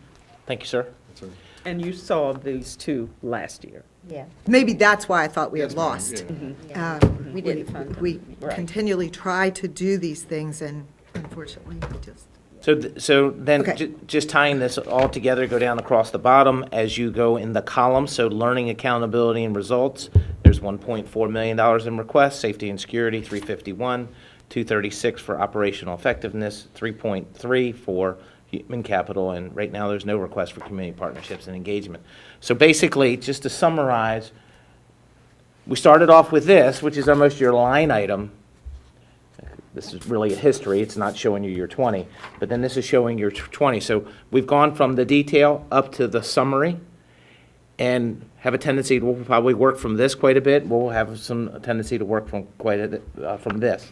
But this gives us that one-page snapshot, and just to bring your attention back, that if the board supports all of this, and minus any state funding that we get, that is a $5.5 million ask from the county to fund the items that are on this list. Nothing else, nothing more, nothing less, just what's on here. So, And That's about all I have. is an issue. Are you okay with that? We'd take our break now. Yeah, Yes, I really need yes. it. This I is can't. overload here. Yep. Well done, then. All right, we're gonna take a break. Thank you. Okay, welcome back to our budget workshop. Dr. King? Thank you. So at this point, we are ready to entertain any questions that you might have or any topics that you feel like you want to bring up for discussion. If you need clarity around any of the information that's been presented already, we are happy to do that. And Mr. Pfister earlier stated that we would sort of compile your questions. If there are questions that we can't answer right now, we're going to compile your questions and we're going to make sure that you get them in a timely fashion. But we're going to just keep a running list so that you can have that as a reference to you as you study the data and the documents that we share with you. You might come across some of the same questions, so we just want to use that as a resource for you as well. So we just want to open it up, unless you wanted to lead with anything, Mr. Pfister. We just want to. No, that was the only thing I wanted to sort of reiterate is we could certainly put answers into like one of the Friday updates. We'll keep a running list. As they come in, feel free to email me directly. And, we'll answer them, as best we can. If we have the information, we'll get it to you as soon as possible. Otherwise, it might take a little bit of research to get it back to you, but we will keep a running list and we go from there. So, with that, we can answer any questions or if I get them in by like this Friday, we could certainly have them available by next board work session, unless it requires an extensive amount of research. Kind of give you that timeline. So when we're reviewing the details, we can also send an email to you with the questions. Yep. Just so we Yep. keep a running, And we'll keep a running list. because the questions everyone asks would be useful for everyone to see. Yeah. And it'll be like, well, why is this, why did this cost twice as much as last year? Or why is there no money budgeted here or something like that? Yes, we certainly make everybody available, what questions were asked and then what the appropriate answer was. Yes, ma'am. You all have specific Yeah, we questions? could do that, too. If not, I do have some. I don't want to hog the whole thing. Push it out till.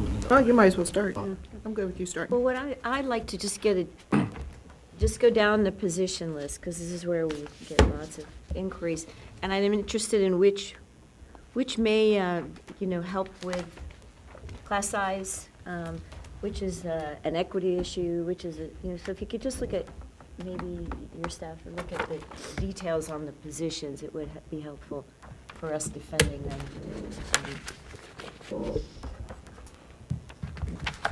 It's on the Dr. blue King, tab. Greg, do you want to lead off as far as which position? positions here will affect class size? The Centerville Elementary School, grade 1, that impacts class sizes. And what we did, does everybody have enrollment pages? I have total enrollment. I may have. No Yes, worries. I'm sorry, I do have that. I did not share it. Let me grab that for you real quick. Pass it around? As soon as I find it. Sorry.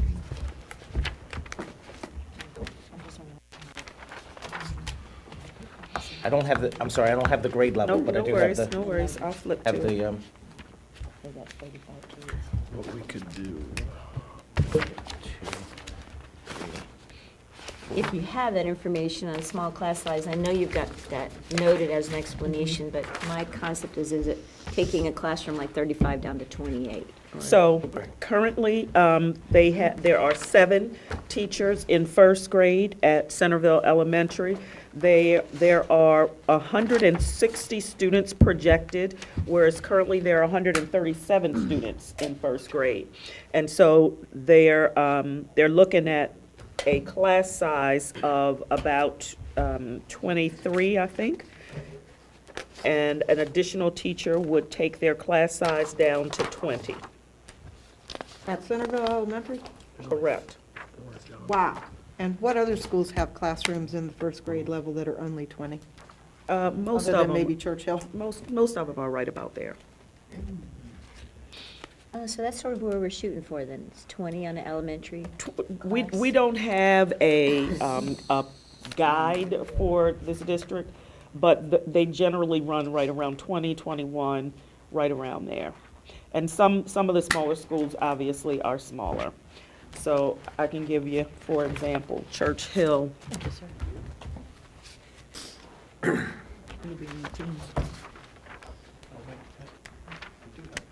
I do. Oh, I got it. Thanks. Church Hill, a smaller school, in their first grade, they are currently 18. Next year, they're projected for 15 because they're going to lose a couple of kids in first grade, I believe, next year. And Centerville is currently what? I'm sorry. Centerville is 20, We want to get them down and we to- want to keep, no, and we want to keep them at 20. They would go up to about 23, 24 Without the, without the additional teacher. okay. Let me see if I can pull up another one for you, just to give you an idea of what the class sizes are running. At Graysonville, they are currently 16 in first grade, and they are projected at 15 for next year. I can give you another one if you like. That's just first grade then? I'm just talking first grade. Okay.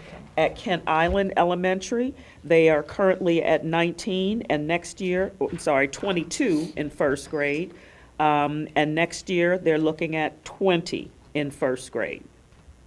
And they're going to be moving a teacher around, because they're going to lose some students next year in first grade. So they're going to move, they're going to have one less teacher, but they're still going to be at 20. Let's look at, 18 and 16. which one? Mattapique Oh, Elementary Mattapique School. is 18 currently, and next year projected at 16. Yes, ma'am. And Sudlersville Elementary is currently at 18, and they are projected at 18 next year, but they are also moving a teacher around, so they're able to do that. I guess I just was confused because first grade is a little different than, let's say, fifth grade. Yes, Yeah, yes. okay. So you do want your You smaller don't want class to use your sizes at your overall lower. thought of elementary. That's a distinct difference with first grade and kindergarten and that kind of thing. Okay, Yeah. thank you. So yes, so that one is about class size reduction. Kennard Elementary School, that is also about reducing the size of the class. Kennard is currently, That's grade 3. yes, grade 3 at Kennard. They currently are at 21 students, and they would like to keep it at 21. They anticipate that they're going to gain 17 more students next year. So that's why they're asking for another teacher. So really almost, well, really basically all of our elementary increases Or are for about, class size Size. purposes. correct. Perfect, okay. Say again, I'm sorry. All of our increases, At all of our elementary. asks for positions for the elementary level is to keep class size. Okay, got it. So they'd be At at about this level. 24 if they did not have another teacher. It's a lot of kids. That's a lot of kids in first grade. Oh, but that was No, third this is, grade. this is, right, this Gotcha. is third Still grade a lot for of kids. Kennard. That's about what, yeah. Remember right now. So I explained, and I skipped Bayside because that's not a classroom teacher. That is a special educator, but that is also about caseload, so the number of students at each caseload. And so that would reduce the number of students at the special education teacher's caseload. If you go down to the middle school, we talked about this one. This is the one at Centerville, the mathematics teacher, where the special educator is teaching mathematics because we didn't have a teacher. And so that is that one. That was also on last year. And the music teacher, we talked about that one already also for Centerville, and that is also about reducing class size. The teacher for Mattapique Middle School, did you want to talk about that one? This is an additional section for a math teacher at Mattapique Middle. Mr. P, did you get I it? believe it's in 8th grade, in the addition. Get some additional information from. I believe that's in 8th grade math.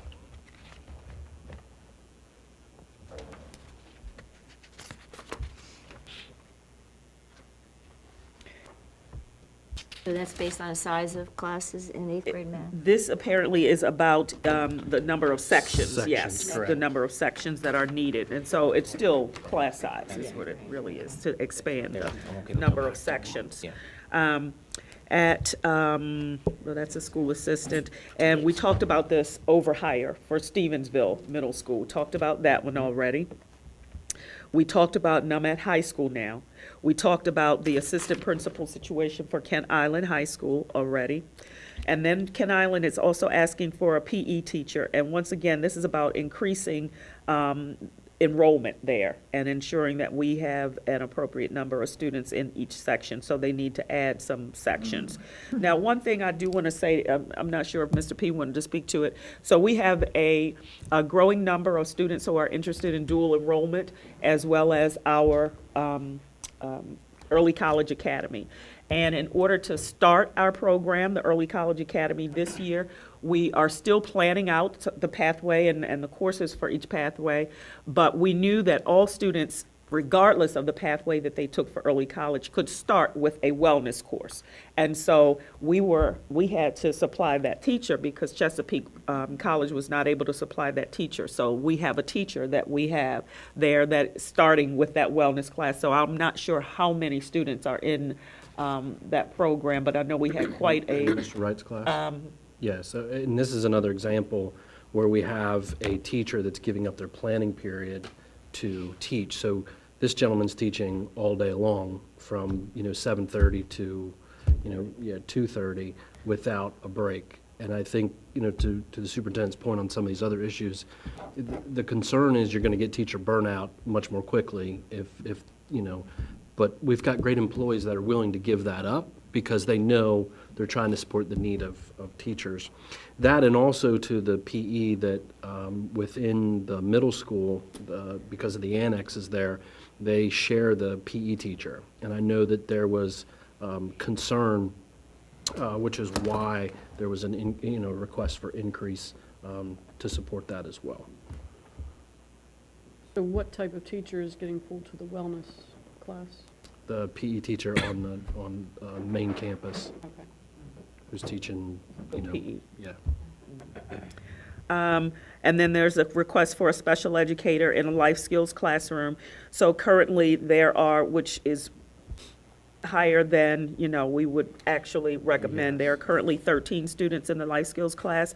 Next year, we project that there will be 17 students in that class, and that is really too many students with a variety of needs to have in one classroom. So we're asking for an additional teacher there. Dr. Kane, I'm sorry, I have to digress back to the wellness dual enrollment program. Are we still paying Chesapeake even though we're supplying a teacher? I don't want to get into a Correct. argument with them, but I mean. We pay per credit. We pay by the credit hours, not by the teacher. Now, if we're supplying the teacher, then of course there's no cost, to them for that. But we don't pay by the teacher, we pay by the This allows our course. students to be able to get the credits. Thank you. And not have to travel. That's, And not have to travel, Yeah, which is 'cause they a got it safety right. component. and more of And our access. students want to be able to take those courses on their main campus. And what we're running into is a shortage of adjunct professors at the college that the college has available to be able to offer that. They come to the school, to our schools. you're saying? In some cases, yes, where they'll have the adjunct professor that comes to the high school and teaches that course. In this case that we're talking about, it's one of our teachers that has the requirements to be an adjunct at the college, that meets their requirements as well, that can deliver that content during the day. Are they at the high school? At the high school, correct. So I think this early college academy, then you actually, I didn't think we funded that last year. Did we? Did we actually fund it last year? I thought- So there was not additional money put to that program, but we certainly do fund our students who are qualified for that for dual enrollment courses. That is an expense for us. I think maybe we're confusing that with the virtual academy that we didn't fund. Oh, no, we Yeah. did not do the virtual Oh, academy. okay, good point. That was what I was thinking, because I know it's like, we didn't do The it early acad- college academy is dual enrollment. Oh, so they're the same name, the same program? Well, they both are called academies. Yeah. But the early college is with Chesapeake College, and that is college courses, but that lead to a degree. Okay, at so the end. that, So it's a slightly different Okay. from dual enrollment in the sense that kids take whatever courses they want that are college courses that are approved for them to take. Early And it'll college. count, but not necessarily towards a degree. Exactly. Count Early towards college a is gonna lead you graduation to an credit. AA Gotcha. degree. Thank you, thank you. That's what they gave us a presentation on from Chesapeake College Correct. last year. Thank you so With much. Mr. Tolley. Yes, Yeah. yes. And the virtual academy, that was online learning. yeah, that's right. So we, Which we thought was a fantastic proposal, Yeah, and we're gonna come created by back to Dr. that. Kane as a new incentive for our county. And the state It's- is increasing their, is really asking school districts to really look closely at increasing the online courses that they are offering. Could you because it's- explain it to us a little and tell us about how it increases our attendance and our enrollment? And there's just a lot to it. It's Yeah. really. So it's a way for us to, one, tap into students who are not currently enrolled in Queen Anne's County Public Schools. So students who are homeschooled, and whose parents may, feel okay about them being part of an online academy. There are a variety of options out there. I happen to work with one vendor when I was in Richmond, and we started an online academy. It's the school district's academy.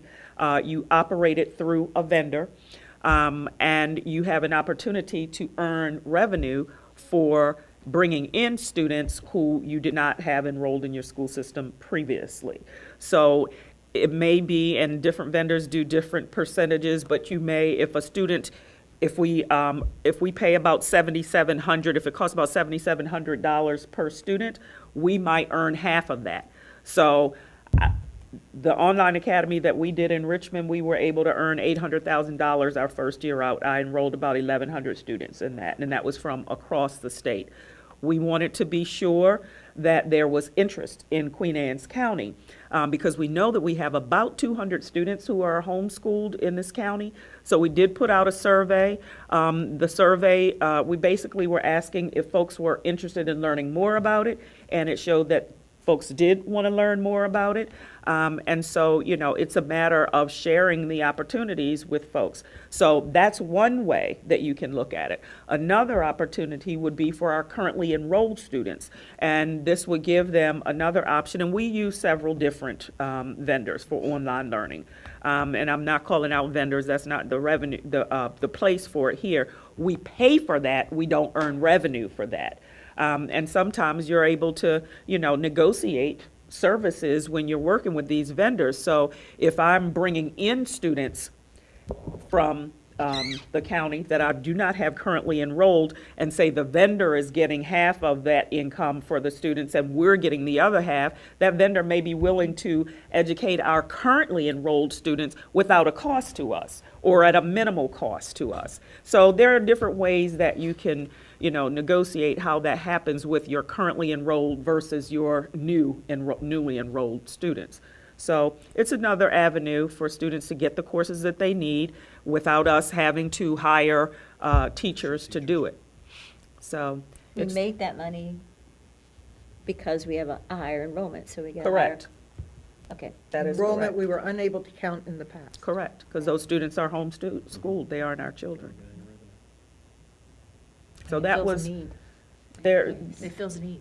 it absolutely fills a need, and thought we it have was more and great. more, just since I've been here, and I know Mr. P started when he first came, increasing the opportunities for students to take an online class. Now, online learning isn't for everybody, Right. but it certainly is for a lot of children, and we've been successful in enrolling our children and offering them support to ensure that they are there for the course. We use it during our summer program, and a lot of students benefited from that over the summer. But, there's a cost to it, but it's an opportunity for students. And yes, it absolutely fills a need. So that was the difference between those two programs. Let's see, where did I leave off? So are we at Queen Anne's County High School? We talked about the overhire for the business teacher, but there's also a need for a math teacher. for Queen Anne's County High School. Did you want to say anything about that, Mr. Beal? And that's just based on enrollment and based on need, and as Mrs. Hudak's done a yeoman's job on trying to make her schedule work. If you remember, with computer science that we were trying to get started, if you remember back in the spring, there was a lot of community interest in that. We've been able to do that. And with that was a combination of a mathematics and not a pure schedule of computer science. So she's done a great job trying to juggle a lot of teacher schedules in order to meet her needs. So this is just simply to be able to meet student need at the school. And it's also going to be a part of Project Lead the Way with those engineering courses. So that'll be a part of that. And then the science teacher is also transitioning to Project Lead the Way to teach biomedical courses for students. Do we have that pathway at Queen Anne's or just at Kent? Project Lead the Way? Biomedical pathway. It's part of Project Lead the Way. Right. So, yes, they have that, right? Do. Yes. Okay, thank you. And then there is a request here also for a social studies teacher, and this is for the Teacher Academy, transitioning to, the Teacher Academy courses. That's a class size issue too? And it looks like to be able to continue to offer those Okay. courses. Yes, we Exactly. currently have students in the Teacher Academy at both of the high schools, and this is to allow that to continue. Is this one that they pick up the students from Kent Island and go over to Queen Anne's, or we have the capability for that at both high schools right now? I don't believe that's offered at both high schools, but I'll confirm that for you, Okay. Captain Kelly. Sure. I mean, for a matter of scheduling, if our students had to, if students had to go from one college, high school to the other, would it be feasible? Well, we do have students that Move come them. from Kent Island to Queen Anne's mostly for CTE Yeah, courses. exactly. So if they had, enough time there, then that would be And they would take the feasible. rest of their courses at Queen Anne as Well, until half a day they're there, they're and then the usually bus goes back to Kent Island. On their campus So, first, yeah, so is it 2 classes that they're taking? It really depends on the individual the student. student, yeah. A minimum, they'd be one on like the Kent Island campus, and then they'd be, I'm just saying for programming purposes, if we didn't have the luxury of having this extra teacher for the Teacher Academy. And I think we have more students at Kent Island that are We in the do. Teacher Academy than at, at Queen Queen Anne's Anne's. than we have at Kent Island. So for them to join the class at Queen Anne's would make sense. I'm just throwing it out there as an option. Yeah. I think the other thing that's important here is that we're also trying to grow our own with a teacher shortage. And so, we have articulation agreements. I know the superintendents on Eastern Shore have been, diligent on trying to figure this out of, just look at Salisbury, the number of students that are graduating with a degree in education is, I think last year there was 1 math graduate, and we got that person. So what we're trying to do is really work, and with our teachers and students in these academies because what we know is almost half the people that we hire want to come back home. And so why not try to catch them early? So we've been working with Salisbury, the Eastern Shore superintendent's been working with Salisbury University, and we sort of compiled our listings of students, and Salisbury will be offering some days when we bring the students over to spend some time on the campus, because quite frankly, their education college is losing funding to the sciences. And we really are just trying to keep it alive and to enhance it for kids who really do want to teach. What about your students attending other higher education? University of Maryland, Towson, Stevenson? For teacher education, they very well may. They very well may. We don't have a lot of students in the program here, but they could. They could. This one was in particular about building that capacity on the Eastern Shore. I know the buses the bus that goes to Queen Anne's, is that chock-a-block full? The ones that goes over for the classes from Kent CT? Island? I'd have to check, Captain Kelly, I'm not quite sure. I mean, we have buses going for the CTE, we have buses going to the fire school, APA, Okay, I just so I wondered. can get you those numbers. Yeah, I just wondered if it was, because they're, although the students don't like to do that, I know that. But if they are able to understand their future, it's more important than the rivalry. But they aren't, I understood, though, that they spend, some of those courses, they end up having to spend the entire day at Queen Anne's, even though they are. And that would, it certainly depends on their schedule. Right. And whether or not, they're also taking a dual enrolled class as well, depending on what their. Other classes Other are. classes they're required to take outside of their program. But many of them do not, just do a class or two and then go back. Okay, I didn't know that. That's good to know. Thank you.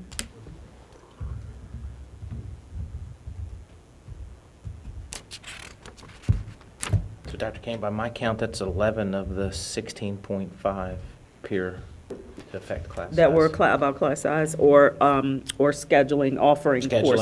Scheduling or caseload or something like that, yes. We don't want to forget the Sothersville. And the Sothersville. And the 12. Sothersville. 12 of Way. 17. Yes. Sellersville, which That one? was The the Gateway. Oh, the Gateway, okay. Gateway one. Yep. And we haven't put that on here? We will add that. Yeah, so I'll add next that. week You'll have we'll Oh, that. the blank, okay, Yep. I got it, sorry. That's good to know, 11 of the 16 that have to do with sizes. And-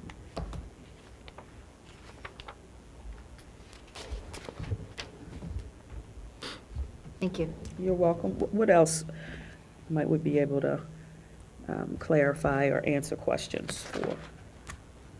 On just this section? or- Anything that we talked about today, if we haven't talked about it, if you want to bring it up. I have some questions on the cost comparative book. Did we, if we had a category in the past, is it always going to be on here, or is there categories that maybe we didn't have for consideration, not categories, I guess, any line item, that, let's say, we even didn't budget any money for, and we didn't use any resources for, that we've dropped off of these listings? Is there anything that's been eliminated from last year's groups? No. Okay. If there was activity, it's on here. It's there with a blank in it if we didn't spend Like anything? if I never needed to do auditing Right. ever again, you would Right. see auditing until it trailed off the 5 years. Great. So Okay. if you look at community liaison, right, you'll see that there's a dash there for actual FY '18. Because there wasn't anything, and we're not asking for a budget for it for Right. '19. And we had it last year, but we didn't ask to repeat that this year. We requested, oh, I'm sorry, that's 5-year average. 12 was the 5-year average. We didn't request anything and didn't use anything last year. Correct. So Gotcha. 17 was the last year. Gotcha. Okay, So it's still on there, but you'll see a dash. I know, I kind of wish I'd have brought one of my books, but last year I saw $10,000 transfers very regularly across the board. What is a set $10,000 transfer, and if we know we're going to have that, why not put it where it needs to be in the first place, as opposed to earmarking it for a $10,000 transfer to go out to another category or component? That's not what these transfers are. These That's what transfers I need to are know. almost like an expenditure category based on the Maryland School Financial Reporting Manual. Give you an Okay. example. If you want to flip to special ed page. Well, I'd rather just look at administration, Okay. that's right here, That- $10,000. That $10,000. Help me. I'll get an idea of exactly what that is, but it's an expenditure category, just like equipment, supplies, and things like that that's regulated by Maryland State Reporting, that transfers have to be, because it's money going elsewhere it's not like we're going to hold $10,000 so we can transfer it to somewhere else. Okay. The reason that with the special ed is I know, for example, Special ed's a different animal, though. transfer to we don't charge it as a other cost. It's a transfer to other non-public LEAs. I understand that, and that's what I don't understand about everything beyond special ed. Okay. I will So- get you the clarification question Okay, as to what this okay. exactly is Because for. I do see that in some of these areas, it's not listed this time. We had a whole lot of those documented in our book last year, in a whole lot of different categories, and I'm not seeing them. That's why I asked if anything was dropped off, without the book in front of me. And I didn't know what that transfer meant. I mean, that's what I'm kind of looking for direction on. You're not What does getting it that mean? confused with a categorical Nope, they were transfer that all comes for you for approval. 10,000. They showed just like this, under a heading such as administration, as a transfer, other outgoing transfers, $10,000. There was quite a few of them documented across the categories. Last year? Mm-hmm. All right, let me go back and As a research that. placeholder, I guess, but I Okay, don't understand what they are, Will do. and if They- we had them then, why we don't now. Okay. But I have to Let me have do a other little bit book of to look research at. on that, and I'll Okay, be glad to thank get you. back with you. And then another question I had, I know that we requested that our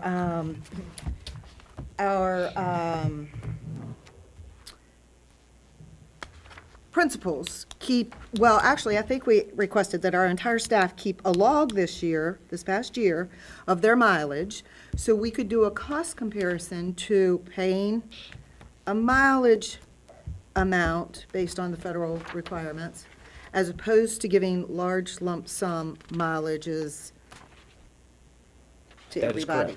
correct. Have we completed the year of documenting that So no, we've only mileage report? completed through, really 3 months of the year, because a lot of this, well, 6 months of the year. Okay.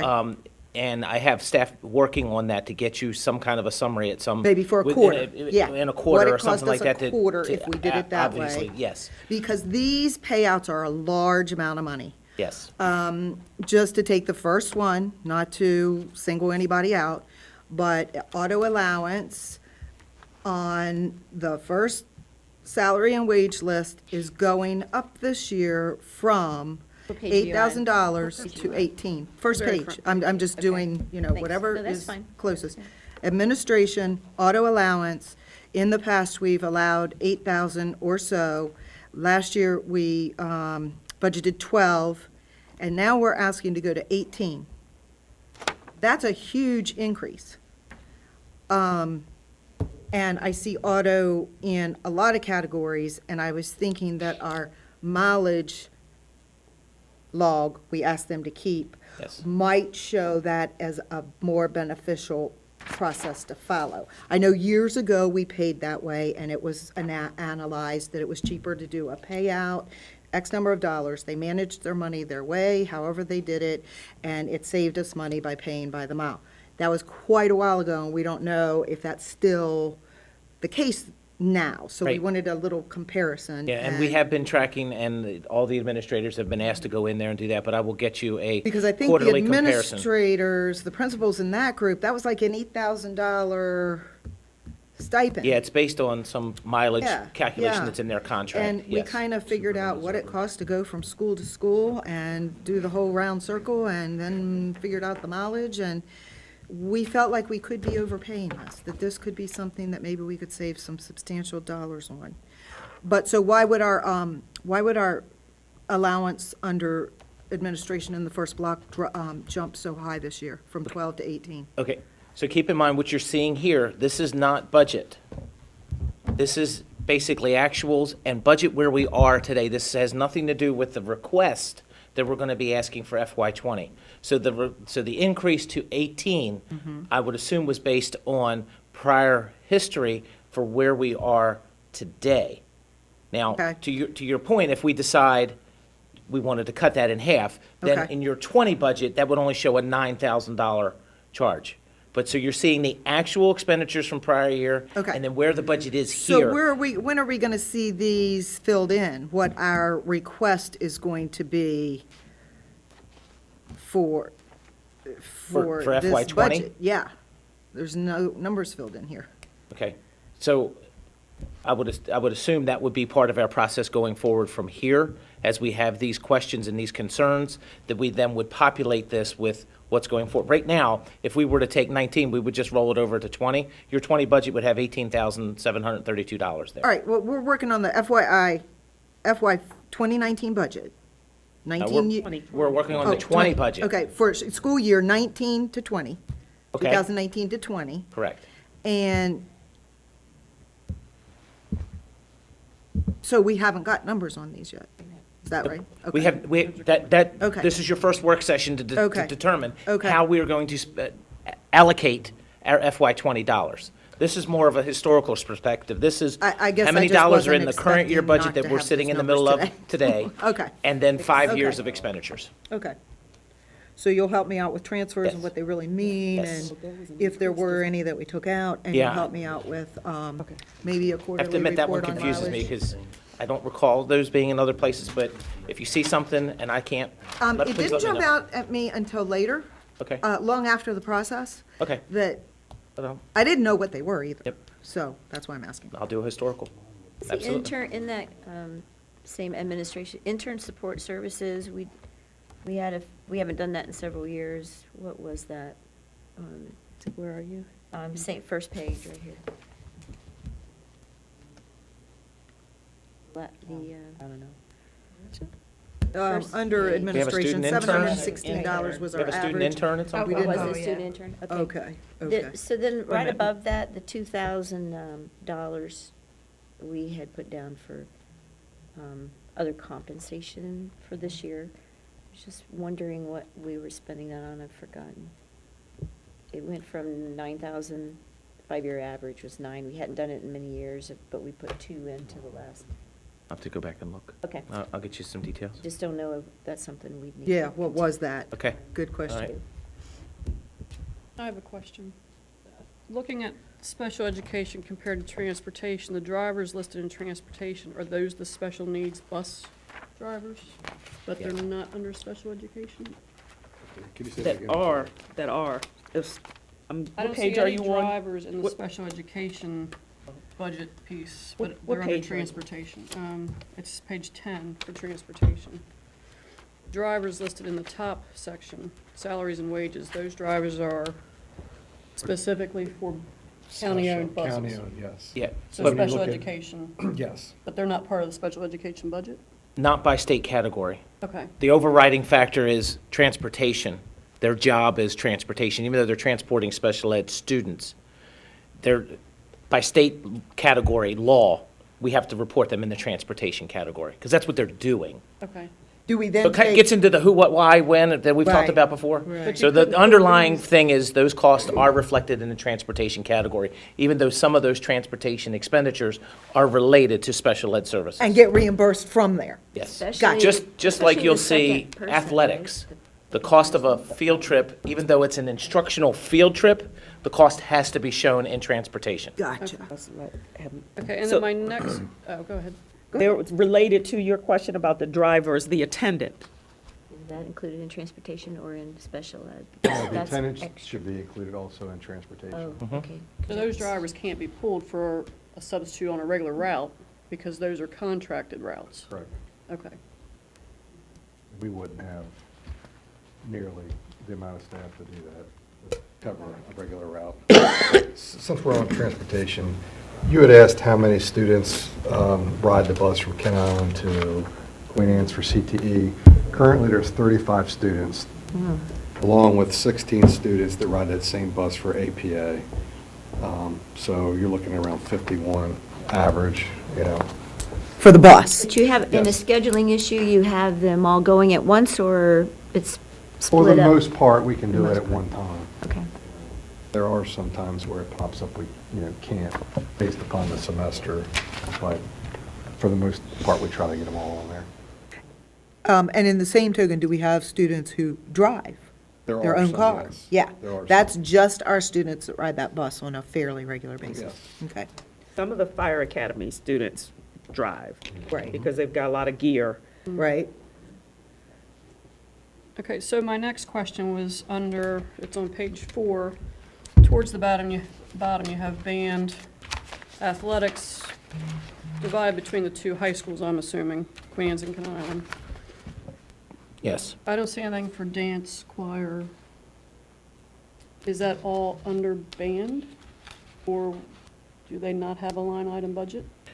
So I believe, and I will follow up with you, there are two specific line items for athletics as shown here, and that it's where all the expenditures for all the athletics and some of the gate receipts come in there to offset some of those expenditures.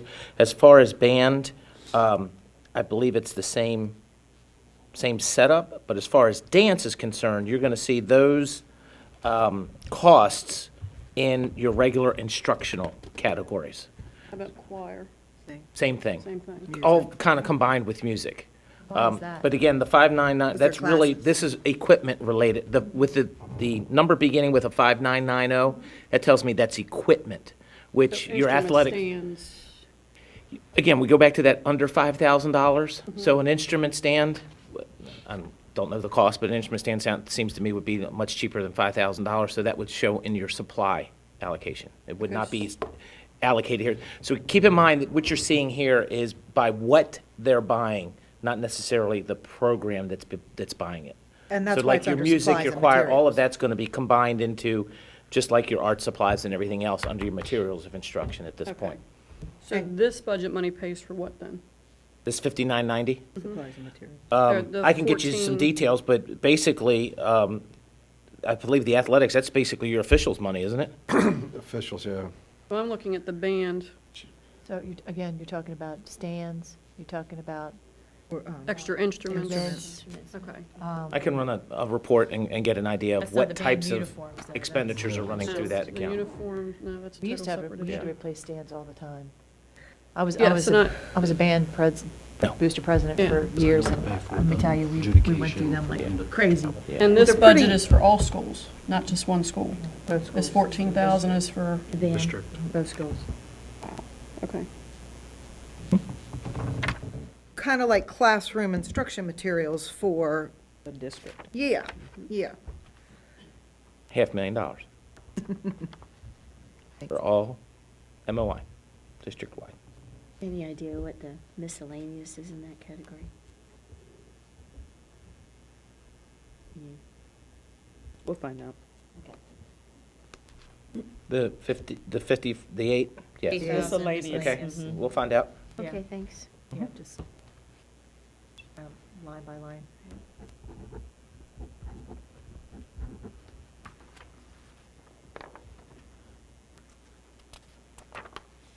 And with those questions, let me just go back and reset. We have the state categories that were mandated, from administration, mid-level, instruction, special ed, transportation, all of those. So that's basically the who, if you think of it. So who's doing it? Transportation's driving, instruction, it's in the classroom, that's the who. When you get in below that as to like what they're buying, that gets sort of into here. We're buying consultants, we're buying MOI, we're buying equipment. That's sort of the breakout that you're seeing here. Within the big who, now you're seeing the what.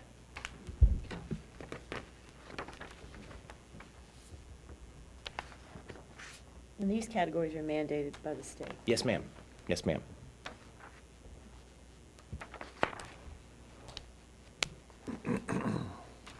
Where did, I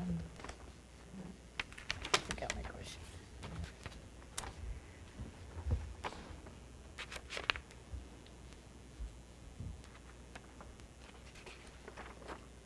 I think we were talking about transportation. Oh, where do we put in the portables, maintenance of portables, upgrade of portables? We Yes, still have, we currently own all of our portables. So we do not lease anymore. Last year, we were able to get rid of the last one that we leased at Queen Anne's County High School by moving one from from Graysonville Elementary School to Queen Anne's County High School. But repairs to those would either come out of our operating budget or come out of capital, so. okay, so overview, how many do we have left? How many are we using? I want to say 32 comes to mind. All owned by the, We own all of them. Primarily at the high schools? No, Churchill Queen has Anne's County High School has 9, Churchill has 2, Graysonville has 5. still, even after the addition? We own them, yeah, they're sitting there, they're not being used. Oh, okay. They're Okay, sitting thank you. there in case we need some kind of other, Okay. situation to move them to. Churchill's being used. Churchill's has 2, infants and toddlers are in there, and another program is in another one. Matapeake? Mattapique Elementary School has one, Kent Island High School has two. I can get you I can send you a list. So, okay, But we own them now, 'cause right. back in, As a matter back of in a fact, while. on most of them last year, we retrofitted them with new roof, siding and all those, so we just have a few window replacements to do on a few of them, and they'll be pretty much up to par. You said the high school just got done, didn't you, during the break? Yes, we're finishing up portable number 9 now. That include the portables here for Anchor's Point? Out back, we have 6 portables for ankle points. We have one for PFY, we have one for Comtech, and we have one bathroom out back. Do you want me to send Dr. Kane a list of, Yeah, I'd be at. interested in No, that. I've got number and location. Just the whole picture, yeah, thank you. The Chromebooks fall under materials and supplies, or is that somewhere else? So because of the cost, they can fall under materials instruction, because we can get a Chromebook now for $329. And if it breaks, it's going in the trash. We're not going to send it away and be repaired, other than the ones that we have covered under warranty, of course. But at that point, when they're out of warranty, we'll just go and replace it, and that would qualify as a material of instruction, and not be an equipment. But you know, we have that 1.3, I think, million in the capital budget that covers our technology plan. So, right, and that's where we get the mass quantities, grades 5 through 8 Chromebooks that they got with the new case and all of that. That comes out of that account. And we're And that's under leasing warranty. those right. now. Yes. Yes, with a Yes. lot of perks that go along with the lease that we didn't have the advantage of when we had been purchasing. Correct. So that's an improvement. Yes. So is software, I mean, I know we have software updates we have to pay for every year. Is that covered under the contract, or is that's in addition to? It's in addition to. Where do we have our licensing agreements listed, since we didn't really have the funding for them last year? If you look, as an example, if you I look on see. page 6, Uh-huh. 2/3 the way down, license agreements, Uh-huh. code 2121. There's some there. That's under special ed. Okay. Um, I see Page one on 4, page there's 1. some. Uh-huh. Page 4. Mid-page. Page 4 is where probably the majority of it lies. You have some related to some of the services and some of the actual supply, the actual Right. software rights. Gotcha. So it's throughout. Mr. Pender, how's the athletic trainer, the way, you know, that was new, the amount of trainers we had and the use of them, and new last year, are we still short on? No, we are fully staffed at both high schools. We have a full-time trainer at Kent Island High School and Queen Anne's County High School, and it's been one of the best things we've done as far as liability issue. You know, before that, we just had them at athletic events. Well, you know, more students were getting hurt at practice, which they're at more often, and especially with the concussion protocol that you have to follow now. It's greatly decreased our liability and issues that were occurring before that. They're basically at the fields every day for They're basically. practices. And then when they, how do they choose which games to go to? in the If it's a home game, they should be there. But the away games, they're, Depends on sometimes. I've seen them. once in a while. Volleyball, obviously, you're not going to have, you know, concussions more severe as in you would have football, lacrosse, or something like that. And it also depends on if the opposing school does not have an athletic director, I'm sorry, Okay. athletic trainer. We'll call ahead and ask them if they have one to provide. If they don't, we try to send them on that bus. But we're able to break all that up by, you know, obviously in the summertime, there's a down period. So, you know, they're off, then they come back a week before athletes return back in the fall. So they're not at the summer football practice? Oh, no, yes, they are. Oh, they They are. come back a week before students report Okay. back to get everything up to par. It's really cut down on a lot of sticky situations you could be in. But they're not in the weight room throughout the summer? when they're getting their summer hours? Okay. No. It's through a contract, they're not our employees. We have a contract that we put out to bid, and a company was selected, and it's their responsibility to, provide us with the certified athletic trainers. So, And you have how many? one at each high school. So in the fall, how are they choosing which sport they're attending? They're there so the one at Queens County High School will basically show up around 2 o'clock, and they're there until athletics are done for that day. And just making their They're rounds? making to the the- rounds around Okay. there. They have a radio on them. They have an AED with them, and Okay. they're on call for whatever. And we have students that are injured and are coming back to practice or to play. They're working with them before practice to get them back into shape for competing on the field or on the court. Mr. Pfister, on page 4, under contracted services, there is other. Would you just mind giving me a detailed list on what the other is? I mean, I see what the actual 2018, The 1,221, no, I'm looking at the 133,000, under other it. contracted services, page 4. yes, absolutely. That's a jump.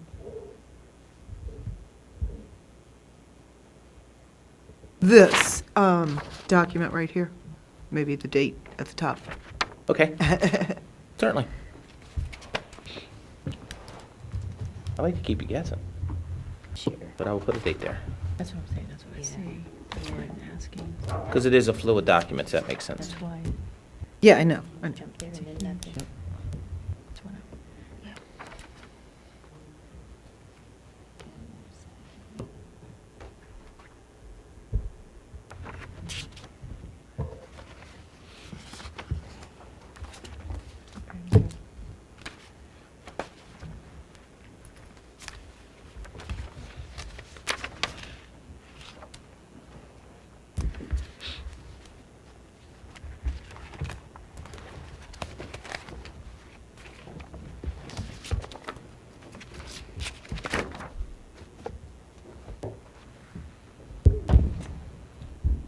Okay. Anything else? And certainly, we encourage you, please, to jot down the questions that you have and send them to us. We'll get as many of the answers out with the weekly report as possible, but again, we'll keep that running list. And even if it's after Friday, just send the questions and we'll get them to you as soon as possible. The goal is to have your questions answered by the next time you come Wednesday for a budget session, work session. Do we get to take these home? It's all Yes. yours. Yes. It is all yours. And please bring them back for the work For session additions. so you can talk from them. Can you just give an overview about what's going to happen the next meeting? So at the next meeting, we'll continue the presentation where we'll have some more discussions as to state revenue estimates, what that total picture looks like. We'll refine based on some of the discussions we've had today. We'll look at what our budget picture looks like in total. Quite not to the detail level that might be on here, but more on a summary page. This is what our administration category is going to look like. So we do have an indication of what those increases will be over the prior year. And again, continue with the discussion. With any questions you may have discussion on the questions that we may have answered by then, and then just continue to move forward as we craft this budget for Dr. Kane's presentation. Dr. Kane? And we'll share CNI requests Yes. as well. And we're trying to make sure that we get a sense of how on track we will be for the February 6th presentation, my presentation to you. And, if we will need any additional time, if we need to push that back, for example, to March. So we just want to get a feel for how close we are to being ready for February 6th. So next week, we'll go through this item by item and talk about if it's something we want to keep in there, change, readjust the number, add to, this will be when we start cutting, keeping, changing. And as part of what you're going to do to prepare for next week is you'll look at the 5-year average, you'll Right. look at your budget book. Right. And if there is a question about, or a suggestion, do we need to increase this line? Do we need to decrease this line? Have you thought about, doing some things differently? That's the conversation, because we've got to get close to where we are. Now, we certainly have the 30th still, that we're holding. We noted it as tentative. But we really wanted to be sure that we kept that in there, because we may likely need it. Well, because regardless of what's in this budget, it's very close to what we presented dollar-wise last year. Correct. And we know how that went over. We know what the reaction to that was. It doesn't mean that everything in here isn't mandatory for all of us and we are going to stay with it. It just means that this may be an unrealistic expectation to take forward, given what our reception has been. It is most likely that it is going to change.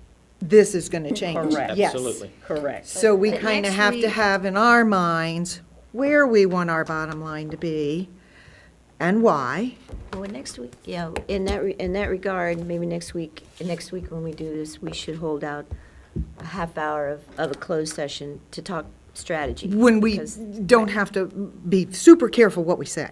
Well, I mean, no, because- name names. Like, sometimes we have a thought in mind and we have it categorized in a title, so to speak, that might call someone out. But it comes out of our mouth just because it's a title we've been following and we've been discussing. Can we fund it? Can we not? We don't want to say anything out of order. And I think that's a great suggestion, Beverly, having a Just a closed short time. session. We're not talking business. If we have a question that could clearly be identified to a person, we have to be careful of that in open session. And we're going to have probably some of those. And how did you like our process last year of going item, discussing, are we Well, going to cut it? Are we but going we to don't change it? actually- I mean, it don't was know, like, category to point by category point. Yeah, more so. categories. We did Yeah. categories. That's why we what I have to mean. be prepared. Do you like that thought? Oh, I mean, do. I was okay with Yeah, it, that's- but I didn't know think how that you works, felt. But I think I would go Being that we're the category. only Yeah. two here left Yeah. from Right. previous, and That was it helpful. flowed quite well. I think that's probably Okay. a thought. Just to kind of reset some things if I could. Okay, so we know there's a big number on here that's a Right. big gap. Right. Okay? Cutting these $10 here and $20 there is not going to make much impact on here. So We just keep in understand that. mind, 86% of our budget is salaries and benefits. We So we're understand. going to make a big change. Unfortunately, we know where that impact is going to be. So, not to say that there isn't some things that we could do in a lot of the details and supplies and licenses and stuff like that, but cutting that's not going to close this gap. We can make adjustments, but We did, but then we added back. I'd like to know, though, and maybe that's coming out next week, anything new you're trying to do? I don't want to keep just not doing anything new because there are initiatives that have been discussed over the year. So is that coming out next year, next week? So we Potentially. really,